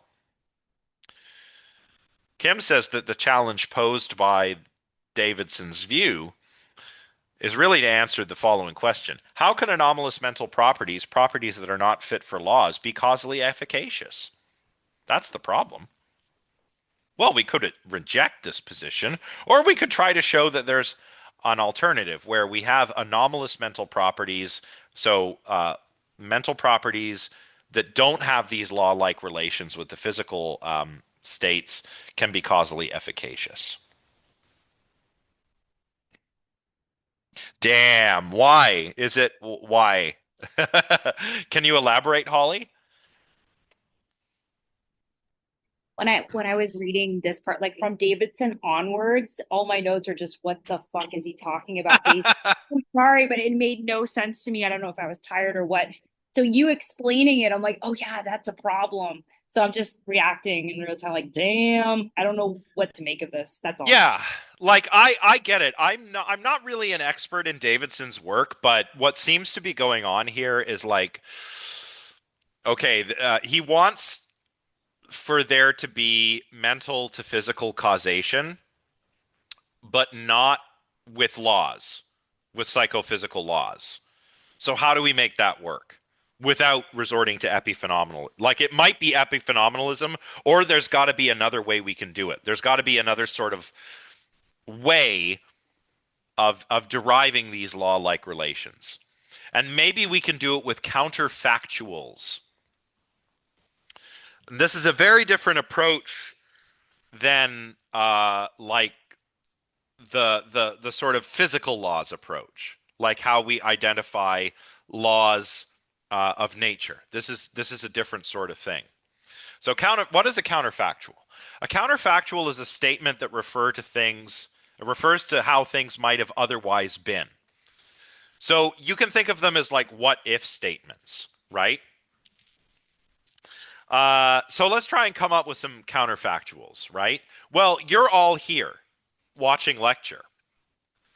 Is it necessarily the case that you have to be here? Well, no. You might have missed class.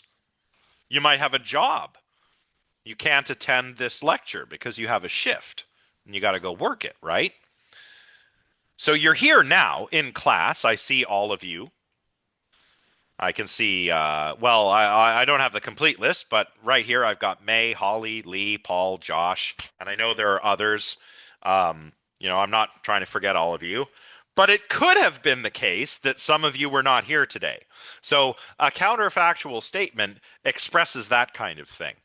And a counterfactual account of causation says that an event X caused well, yeah, let me start. I'm getting all maybe I've had too much coffee actually. A counterfactual account of causation is as follows. To say that one event caused another is to say that had the first event not occurred, the second event would not have occurred. So, maybe, very simply, like,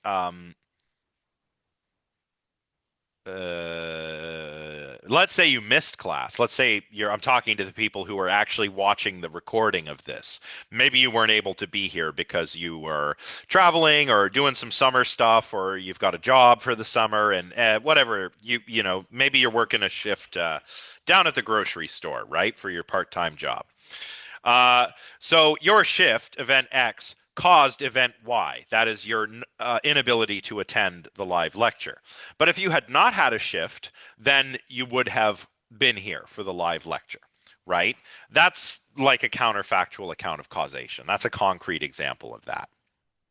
So Kim says, we know that mental events, in virtue of their mental properties, can and sometimes do cause physical events because we can and sometimes do know appropriate mental physical counterfactuals to be true. Mental causation is possible because such counterfactuals are sometimes true. So, um, what's an example? Uh, mental event caused I don't know, physical event Y. Might be something like your desire to attend this class, this live lecture, cause you to do so. If you had not had the desire to attend lecture, you would not have attended. Causation, counterfactual causation. Now, are there problems with this? Well, to see if there are problems with this approach, we'd need to demonstrate that there are problems with counterfactuals. Can we do that? Um, well, there are a couple of approaches we could take toward evaluating counterfactuals. We can take the nomic derivational approach. That's where we try and derive laws. Remember, nomic, nomos, that's all got to do with laws, laws or order. Kim writes on 210, on the nomic derivational approach, the counterfactual conditional, if P were the case, Q would be the case, where P and Q are propositions, sentences about the world, is true just in case the consequent Q of the conditional can be logically derived from its antecedent P when taken together with laws and statements of conditions holding on the occasion. Can we try and make this a little more concrete with some examples?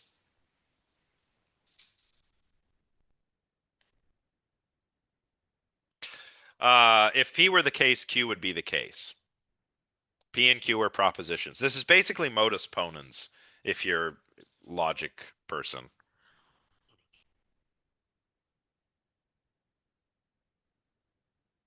I mean, it's like a counterfactual version. Like modus ponens is if P, then Q.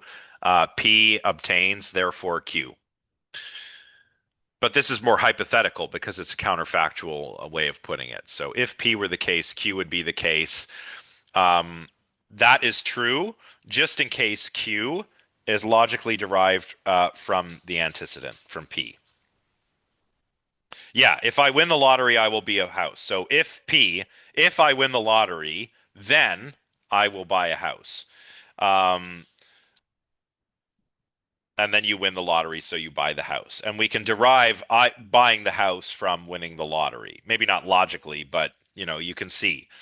Um, what about with mental events? Oh, sorry, everybody. I have to let the dog out. One moment.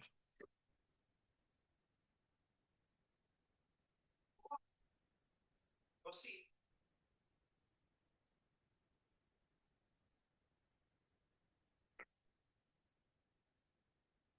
Okay, let's see what's in the chat. All right, I didn't win the lottery, so I didn't, or didn't buy a house, so I didn't win the lottery. Yeah, yeah, that's good. Yeah, if Paul hasn't bought a house, I could logically conclude that he didn't win the lottery, right? Now, let's try and come up with a mental physical example.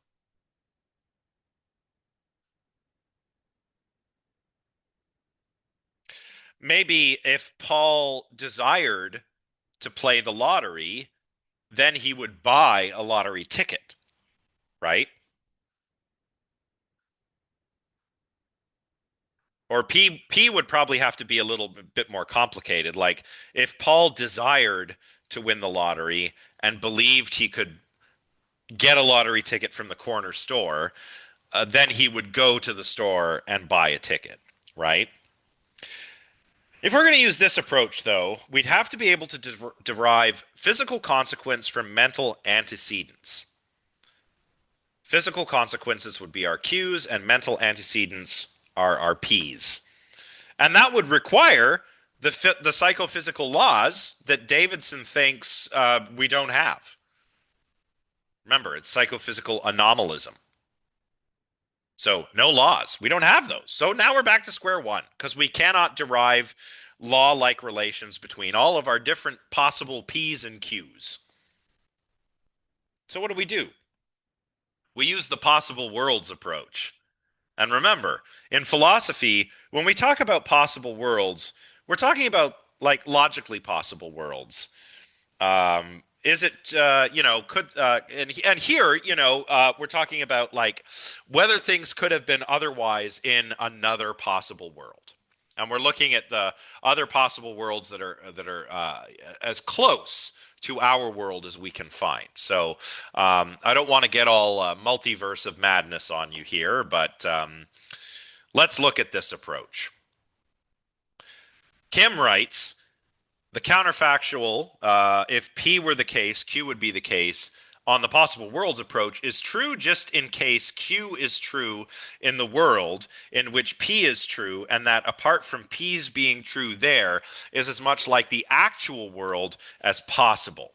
So we could say that P is false in this world, therefore Q will be false in this world. But there could be a possible world, which we'll call a P world for short, where P is true. We identify that P possible world, that P world, and check if Q is true in that world. So this counterfactual, if P were true, Q would be true, is true if Q is true in the closest possible world. It's false if Q is false in that world.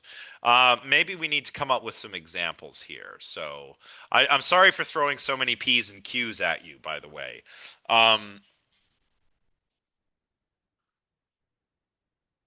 let's take an example of a counterfactual statement. If this match had been struck, it would have lighted. So in our world, we're in our world, and now we've got two possible worlds, world one and world two. And we want to know which of those worlds is closest to our world, the actual world, where the match, if it had been struck, would have lighted.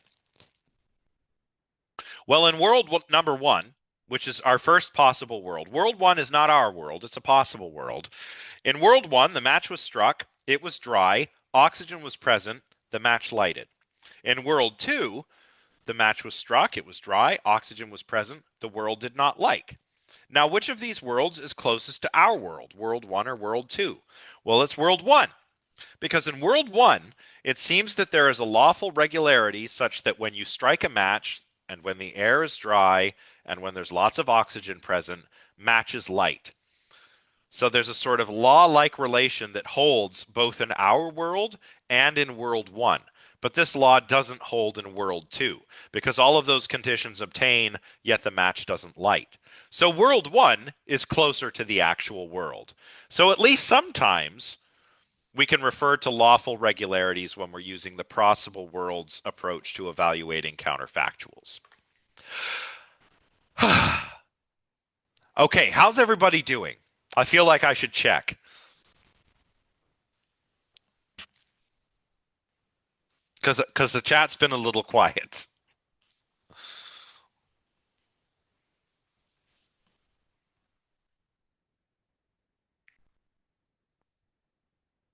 Is anyone kind of like, bleh?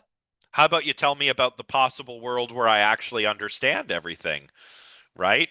Yeah, I get it. It's a lot.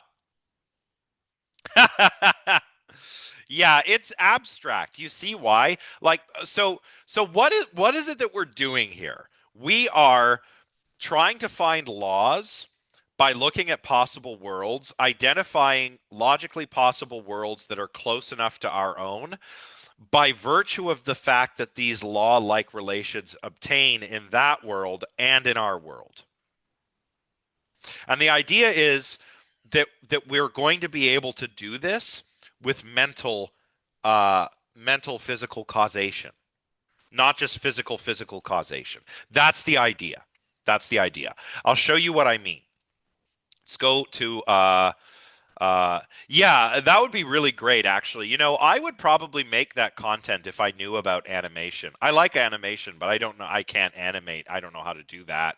But I think you're right, Holly. This would be a great uh, potential animated edutainment video, or the subject of one, right?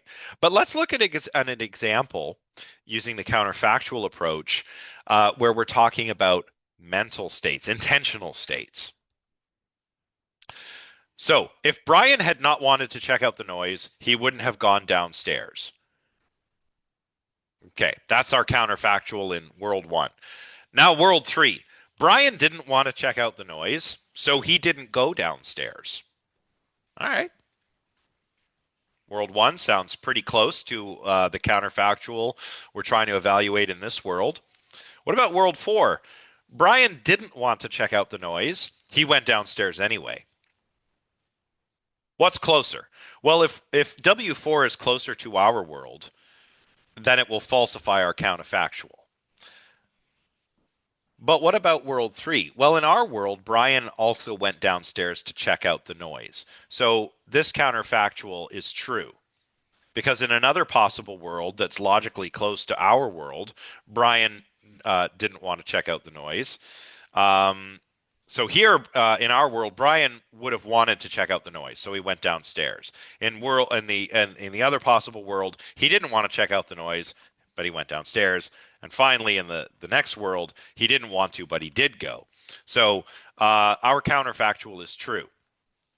If Brian had not wanted to check out the noise, he wouldn't have gone downstairs. But he did, so he must have wanted to check out the noise.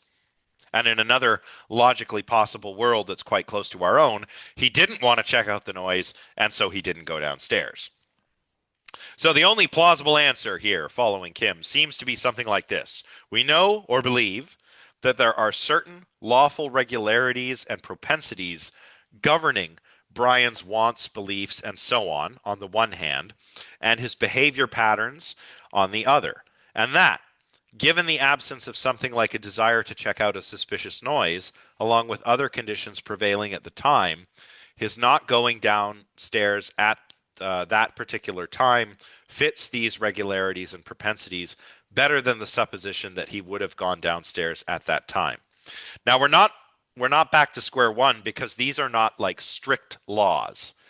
They're kind of like ceteris paribus laws. This means this is Latin for all things equal. So all things equal, if Brian has a desire to go downstairs and check out a suspicious noise, Brian is going to go downstairs and check the suspicious noise. If Brian had not wanted to check out the noise, he would not have gone downstairs, but he did. But we didn't falsify that counterfactual with the world three scenario. Brian didn't want to check out the noise, so he didn't go downstairs. Right? These aren't like laws of nature laws. They are again like ceteris paribus laws. They're laws that have these what Kim calls escape clauses.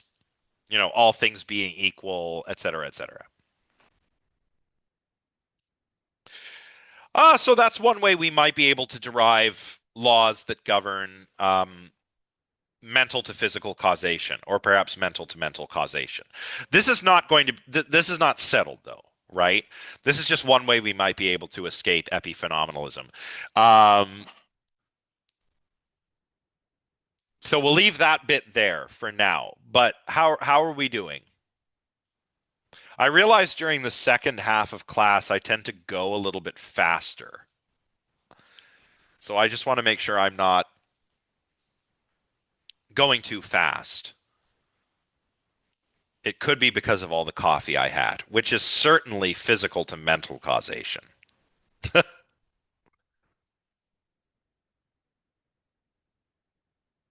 But what do we think? Are we down with the counterfactual approach? And if you're not, it's no big deal. This is the sort of thing you kind of have to revisit, a couple of times before it really sticks. Ooh, excuse me. Yeah. Yeah, that's fine. That's totally fine. we're not used to thinking about this. Like how can I be certain whether my thoughts, my beliefs, desires, intentions cause actions? Let's think about logically possible worlds and counterfactual statements and try to falsify the counterfactuals with, that's not something we do every day. Like, so that's fine.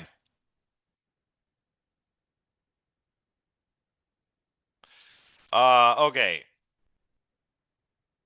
Now, so let's forget about stuff. Let's talk about the causal closure of the physical and the exclusion argument. So one problem for us is the causal closure of the physical domain. Um, the causal closure of the physical domain says that if an event has a cause occurring at time t, then it has a sufficient physical cause at time t. So if any event x is a physical event and y is an effect of x, y also needs to be a physical event. You're never going to have to go outside of the physical to explain a physical event.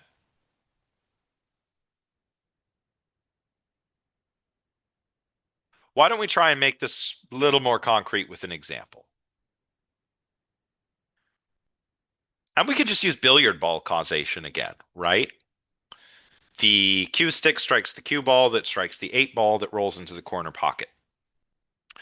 At no point do you need to go outside of a physical causal chain to explain what happens. You don't need to posit that there are little gremlins in the pool table that are actually moving the balls on the table, right? Now, this is not the same as hard determinism, right? This is not like every event has a necessary physical cause, or every physical event always has a physical cause and nothing else. It's just saying that if there is a physical event, it has a sufficient physical cause. Um, and this is a principle of naturalism, right? Again, if you were there in philosophy of the paranormal, we talked about this. I know that Professor David Matheson, I think, did a class on naturalism. I don't know if any of you were there, but I'm certain you probably would have talked about the causal closure of the physical in a course like that as well, right? So more specifically, the principle of the causal closure of the physical domain doesn't say that a physical event can have no non-physical cause. It just says that you never need to look for one. Um, it also doesn't say that every physical event has a sufficient physical cause. Or a necessary physical. I think that should probably say necessary physical cause. It's a different claim than, causal determinism, like illustrated by Laplace's demon, which I put on the previous slide.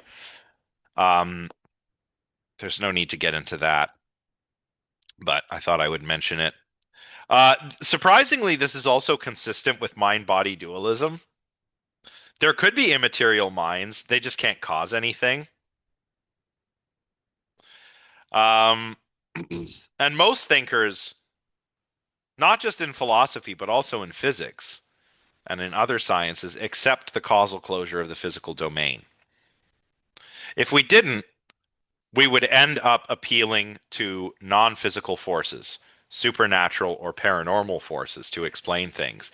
And again, if you were in my previous course with me, you'll know why that's a problem, right?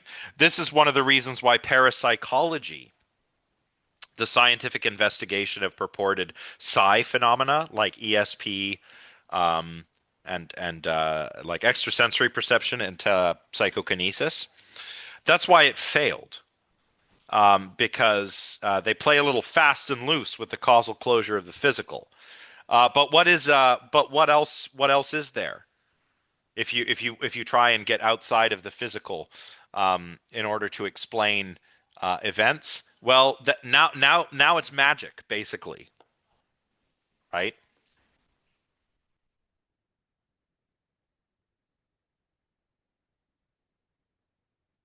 So I don't know. Are we down with the causal closure of the physical as a principle that we can adhere to?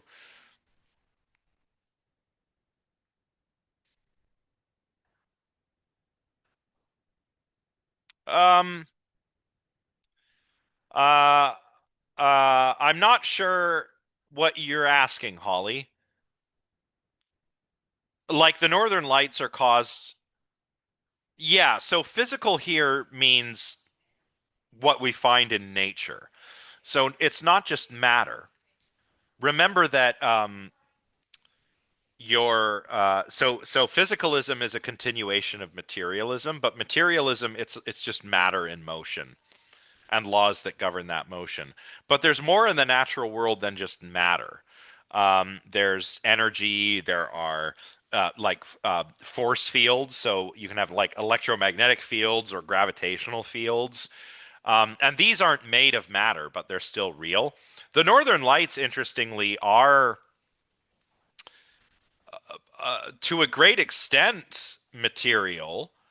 Um, you get these high energy particles getting kind of like filtered down into the atmosphere thanks to the Earth's magnetic field. Um, and they ionize the gases in our atmosphere, which produces, it basically causes them to fluoresce. I mean, it's the same principle that how fluorescent lights work.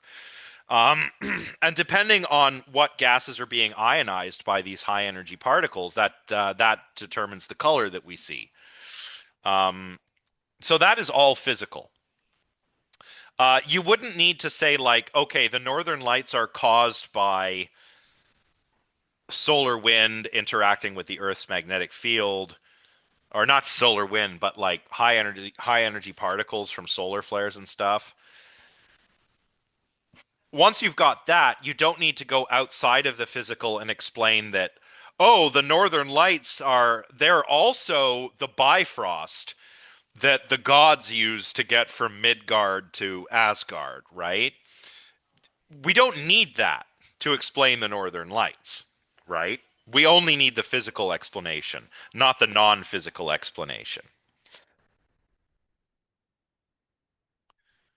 It doesn't mean they can only have physical causes. It's just that we need not ever look outside the physical unless there's a genuine case of causal overdetermination. So the Northern Lights could be the gods going from Asgard to Midgard. Could be. But we don't need that to explain the Northern Lights because we have a physical explanation. It doesn't rule out the non-physical explanation. It just it the physical explanation is sufficient. Okay, let's try and connect this with mental physical causation. So, following what Kim says on page 215, suppose that a mental event M causes a physical event P. The closure principle says that there must also be a physical cause of P, an event P star, occurring at the same time as M. That is a sufficient cause of P. This puts us in a dilemma. Either we have to say that M equals P star, namely the mental cause, identify the mental cause with the physical cause as a single event, or else we have to say that P has two distinct causes, M and P star. That is, it is causally overdetermined.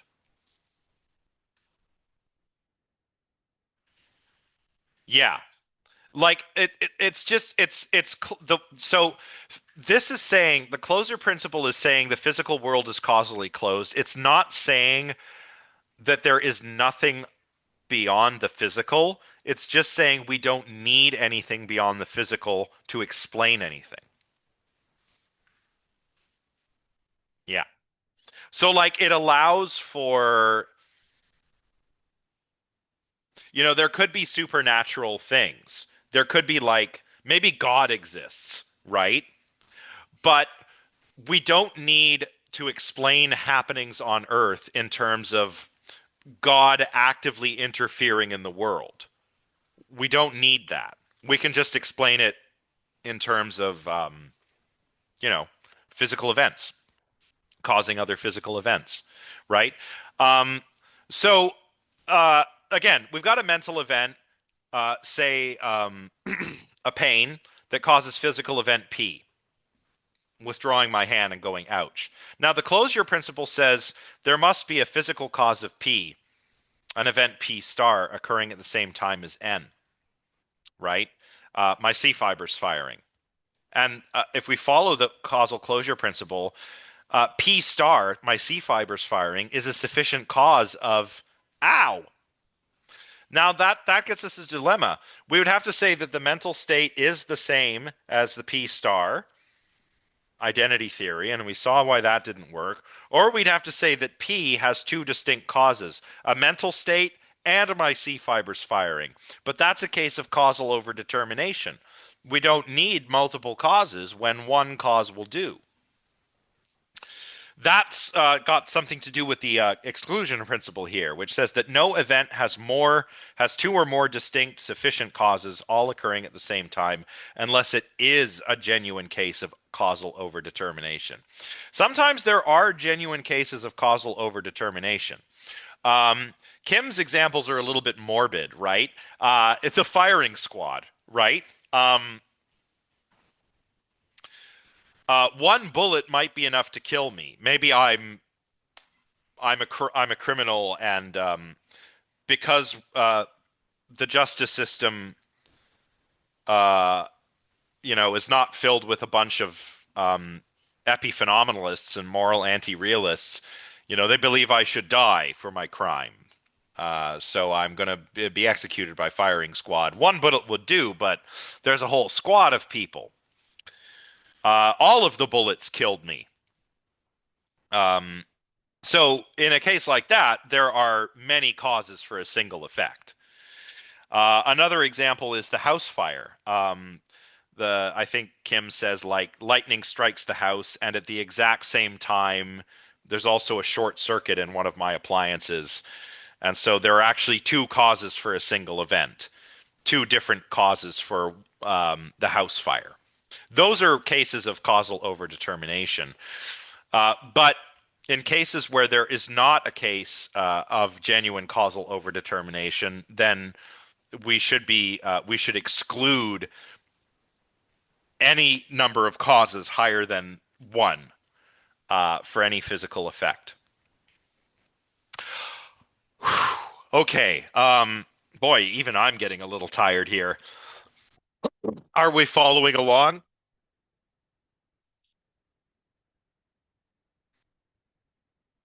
I think we'll be able to speed through these last few slides.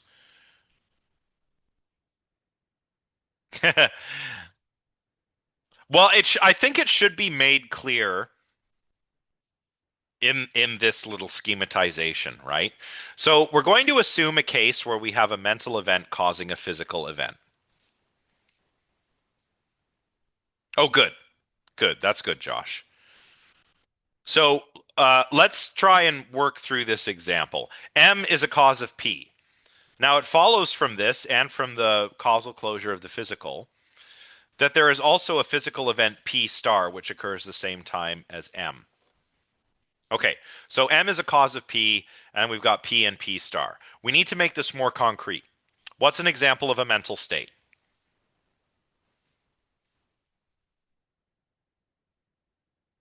I know, hunger. Yeah, fear. Let's go with hunger. Fear is good, but I'm hungry. So confusion is good too, since I guess that's how we're feeling today, right? Um, okay, M is a cause of P. Hunger is a cause of salivation. Let's keep it simple, like in terms of Pavlov's dogs. Hunger is a cause of salivation. Um, but it follows from one and also from the principle of causal closure that there's got to be a physical event which occurs at the same time as M. Let's say it's my hunger fibers firing. I'm just making this up. But let us suppose that there is a specific bundle of nerves in the brain that we'll call H fibers that fire when I'm hungry. So hunger is a cause of salivating, but hunger fibers firing are a cause of salivation. And suppose also that hunger does not equal my hunger fibers firing. So we're not identifying the mental state with the physical state. We're not identity theorists. What's that? Graylin. What? I don't know what that is. Is that something to do with hunger? I'm not sure. A hormone. Okay, a hormone that causes hunger. Okay. Yeah, so maybe my ghrelin levels go up. I'm still going to stick with my H fibers just because I know it's not biologically accurate, but it's just an example. So, and suppose further that we don't have a case of genuine causal overdetermination here. Well, according to Kim, according to 1, 2, and 3, P has two distinct causes, M and P star. So my salivation has two distinct causes to make it more concrete. My mental state, hunger, and my physical state, my H fibers firing or my increased ghrelin levels. Now, 4 says this is not a case of overdetermination. And so the exclusion principle kicks in. And we either disqualify M or P star as a cause of P. Which one has to go?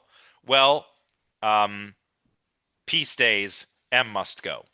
If we tried to retain M, the closure principle kicks in again. And we'd have to say that there would also be a physical cause of P.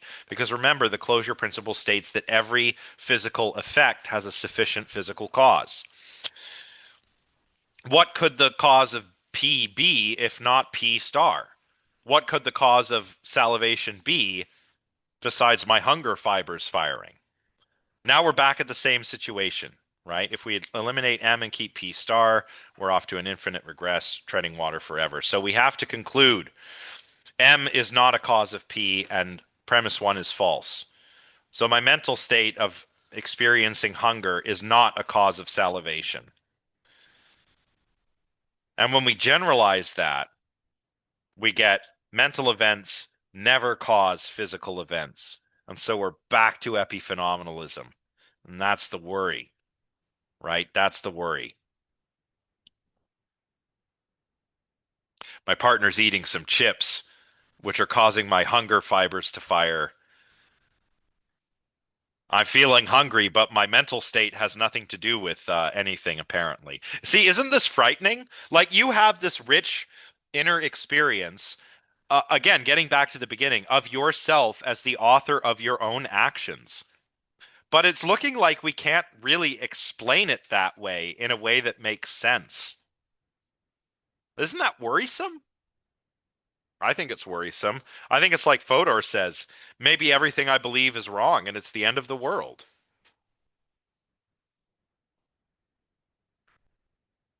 I don't know.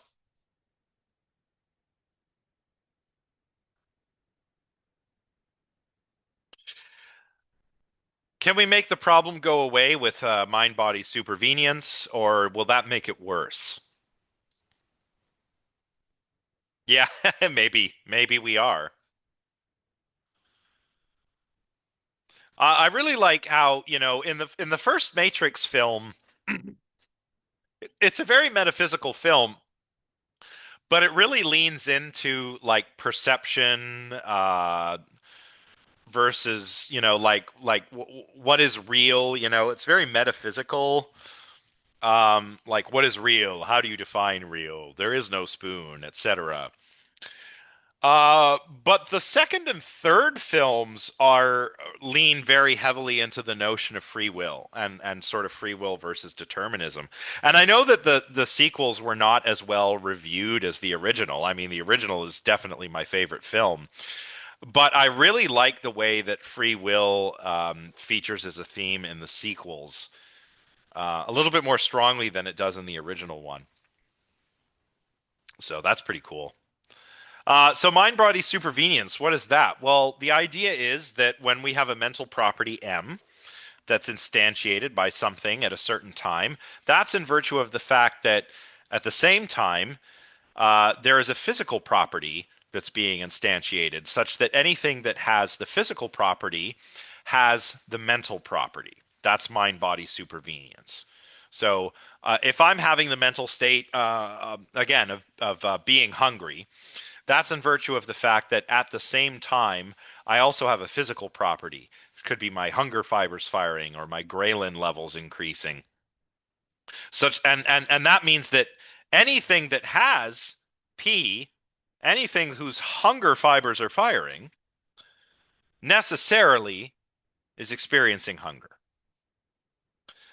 We don't. We can allow for multiple realizability too. Maybe hunger fibers firing is just one way to do it. Maybe different creatures do it differently. They realize the same mental state differently. But the point is that the mental state supervenes on the physical state. And now we can formulate this, which comes from 218 in your textbook. Okay, suppose that a mental event, an instantiation of mental property M, causes another mental property M star to instantiate. Now, two, according to mind-body supervenience, M star is instantiated because there is a physical property, its supervenience base, that's instantiated on this occasion. Call this physical base P, P star. Now we have to ask, why is M star instantiated on this occasion? There's two answers. Because M cause M star, or because its supervenience base, P star, was instantiated on the occasion. And that because it's the supervenience base of M star, we get M star when we have P star. But what causes P star? Well, um, maybe we can reconcile these claims. Well, what's doing the causal work, M or P?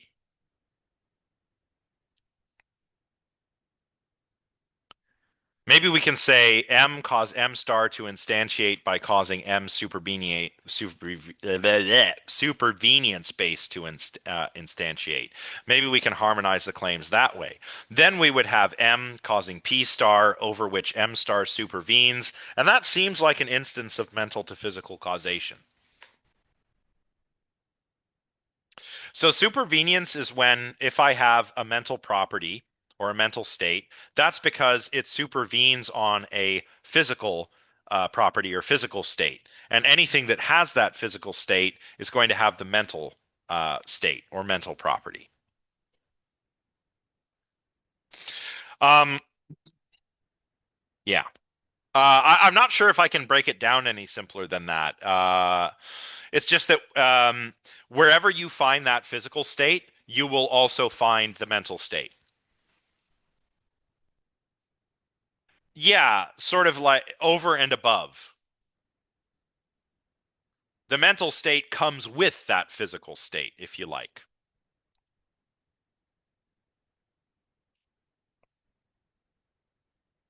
And this is the supervenience argument. So what we're trying to say, maybe if I illustrate this. Okay, so yeah, I have the mental event M, and if supervenience is true, that is because whenever I have M, it's because I have the supervenience base. And what we're saying here is that M star, so M causes M star by virtue of causing P star. So mental to physical causation. That's the supervenience argument. Oh, now I've got to get rid of those things. Uh,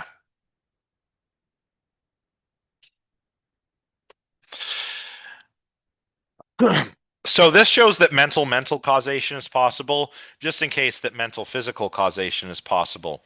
Now we can say that mental events can cause other mental events, just in case mental events can also cause physical events. But then the exclusion argument kicks in again. And we cannot say, following the exclusion principle, we can that says that we can that mental physical causation is impossible. And it follows from that that neither mental nor mental physical causation is possible. And we're back to radical epiphenomenalism. So you can be a radical epiphenomenalist, or you can reject all of this and be a type physicalist, a reductive physicalist, an identity theorist, which we've already seen doesn't really work. You can see what Fodor was worried about, right? I don't know. Are you worried? I'm worried. I'm kind of worried, guys. Is there any way to save this? Who's really worried, right? Who's really worried? Let's get some discussion going before we finish things off.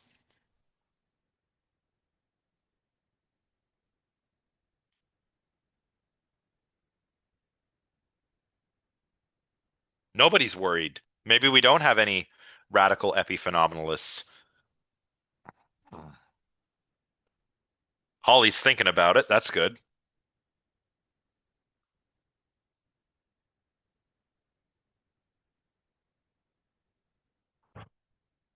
I mean, the worry here is that you can be an identity theorist, just identify mental states with physical states, mental events with physical events.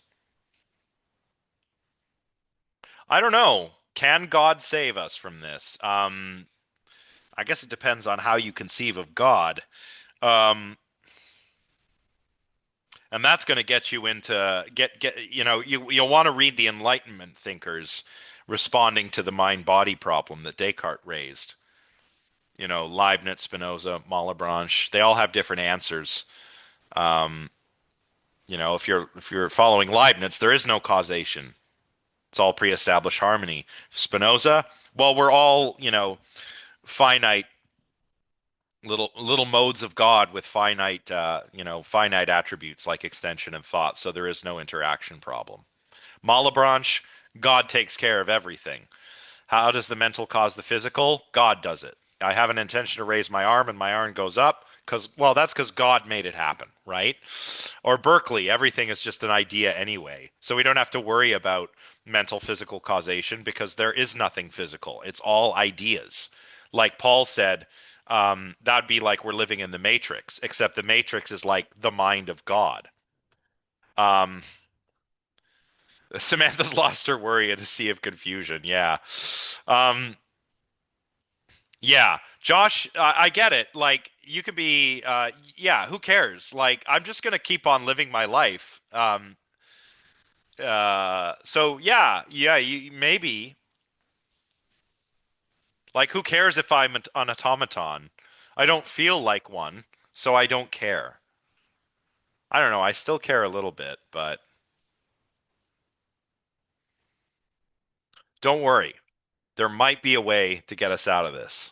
If you're worried. If you're not worried, you're like, who cares? But if you are worried, then let me try and assuage your worries following Kim. Remember the Chinese room thought experiment where you have the person sitting in the room and she seems to understand Chinese to the people outside of the room who are native speakers of Chinese, but she really doesn't because she's just following a rule book and manipulating, turning inputs into outputs according to rules, and she doesn't understand what the symbols actually mean. One of the things that was supposed to show is that computers work using syntax alone. In formal systems, the syntax preserve meaning. The structure of all of that is what preserves meaning. But it doesn't matter to the computer what the symbols mean. We put that meaning there, right? The way Searle put it was that, to a computer, the semantics are parasitic to the syntax. It's the humans that assign meaning to the symbols. Um, Now, according to computationalism, remember, cognition just is information processing. Searle doesn't think it is. Um, but if you're a computationalist like Hillary Putnam, you do think that cognition just is computation.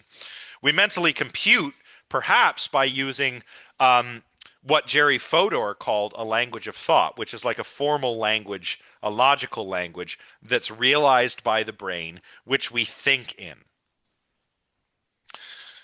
If that's the case, then is it true that the contents of mental states bear no causal relevance when it comes to our very own mental processes? Well, no. The meaning of symbols for creatures like us is grounded. Again, think of Wittgenstein and his language games. Uh, by these causal historically relations. Uh, we'll illustrate this using the twin Earth thought experiment. So, twin Earth. What is twin Earth? Well, on our Earth, water is made of H2O. Water is H2O. It's two hydrogen atoms and an oxygen atom bound together. That's water, right? But out there in the universe, somewhere, is twin Earth. And, and twin Earth is exactly alike Earth in every respect, except there's no water. What there is a physically indistinguishable substance called XYZ. So I'm 70% water. Twin Earth, twin Josh, is 70% XYZ. Their lakes and oceans are filled with XYZ. Ours are filled with H2O. We both use the word water to refer to these substances on our respective worlds. Now, my mental state, when I say, look at that water, or get me a glass of water, is about H2O, because that's what's in my environment.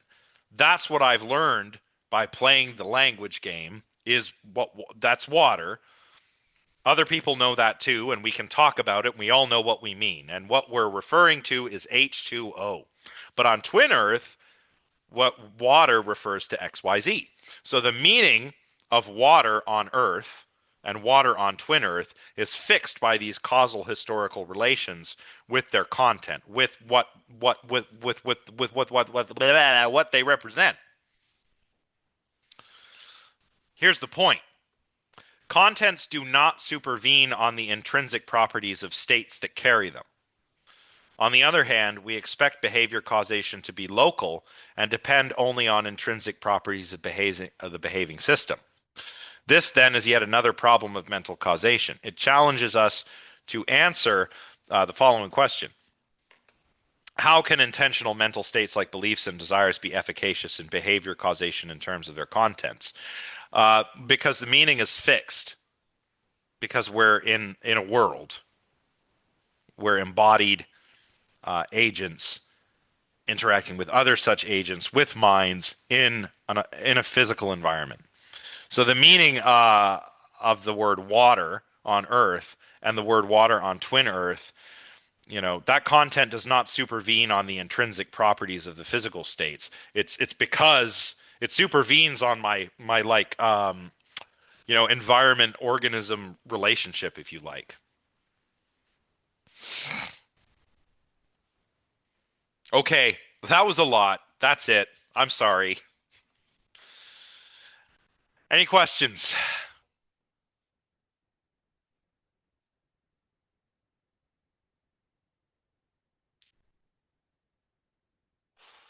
It was so much I had to keep in working memory there that I don't even know what you're chuckling at there in the chat. I guess, but that I'm making weird noises like the aliens who go blarg. But does this make sense to you?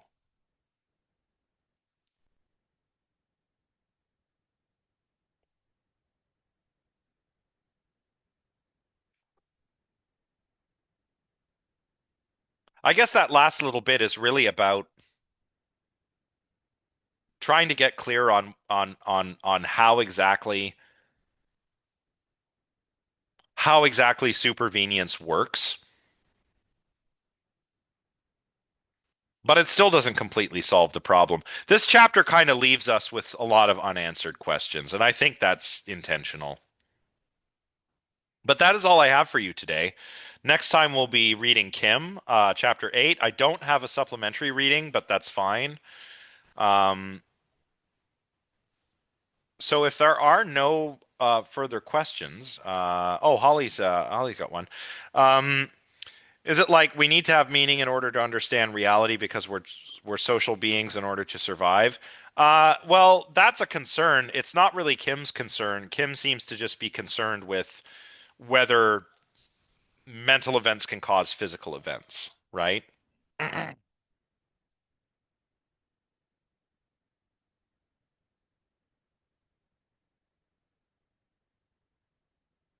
Like the Chinese room, so you can have a system like a computational system um, that has logical states that supervene on the physical states, like those of a Turing machine.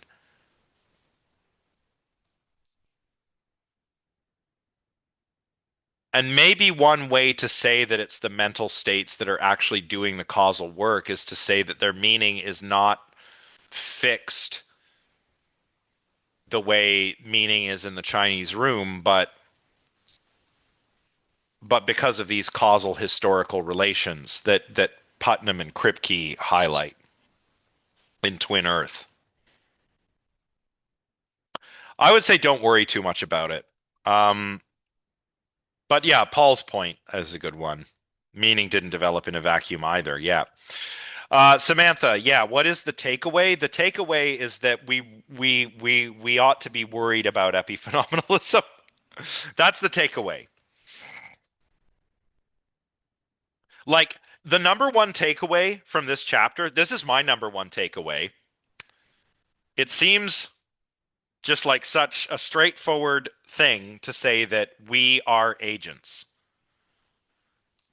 That mental to mental and mental physical causation is possible. Explaining how it works in a coherent way is very difficult to do. And so what we have here is a problem or a mystery. We need to explain this in a way that shows, in a way that makes sense, that mental, and mental physical causation is possible and that epiphenomenalism is false. We need to explain further. We need to explain this so that we preserve, our agency. Um, but we need to do so in a way that makes sense. And that seems like what's really hard to do. Does that make sense? I'll admit that if I were writing this chapter, I would probably not have done it this way. I probably would have used more of an empirically grounded approach. But I'm a cognitive scientist, and Kim is a philosopher. Um, so I try to teach you what he wants you to know. Okay, that's it. Yeah, yeah. Basically, like this chapter is kind of like aphoretic. Like we leave off kind of like, okay, what now? Like if you're feeling like at the end of this chapter, what now? That's the point. That's kind of just what philosophy is like. You're going to come away with it with sometimes more questions than you started with. That doesn't mean you won't have learned something, but if you finish a philosophy class like this one with fewer questions than you started, then I'm not doing my job properly. So apologies, but also sorry, not sorry. That's kind of just the name of the game. Um, so yeah, next time for next Monday, or wait, that's the civic holiday next Monday, right? Is that correct? Let's check the course schedule real quick.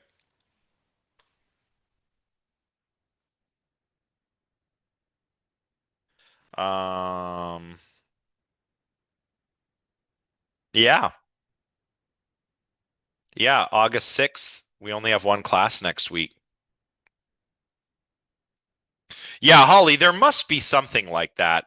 Yeah, that's okay. So yeah, there's only the one lecture next week. Ooh, thank goodness. But then the next week is three. Uh, which is a bummer. That's a lot of prep work. But yeah, Holly, look out for mental causation for dummy. I mean, this is also kind of what I wish I teach so much, and this is not a complaint about my job or anything. I love my job, but it keeps me awful busy. And I one thing I would like to be able to do on the YouTube channel is have those quick 5 minute, like 5 to 10 minute, like here's mental causation, here's epiphenomenalism, blah blah blah. That's what I ultimately wanted to do with that channel. Instead, I just end up putting like 3 hour long lectures on it. But maybe one day I'll get there. But maybe somebody's doing something similar and they have some short form kind of thing. that will be helpful. If so, if you find something, Holly, it would be really cool if you could share it on the Discord server with everyone. Yeah, like exactly like a Kurzgesagt video. I love those videos. They're so cool. Or Crash Course. Crash Course does a good job. I mean, none of these are academic sources, but yeah. Okay, yeah, maybe I coordinate with that with the interactive multimedia design program. Yeah, yeah, that might be interesting possibility. If there's only 2 weeks of classes left, I assume that means the final project will be due following class. Uh,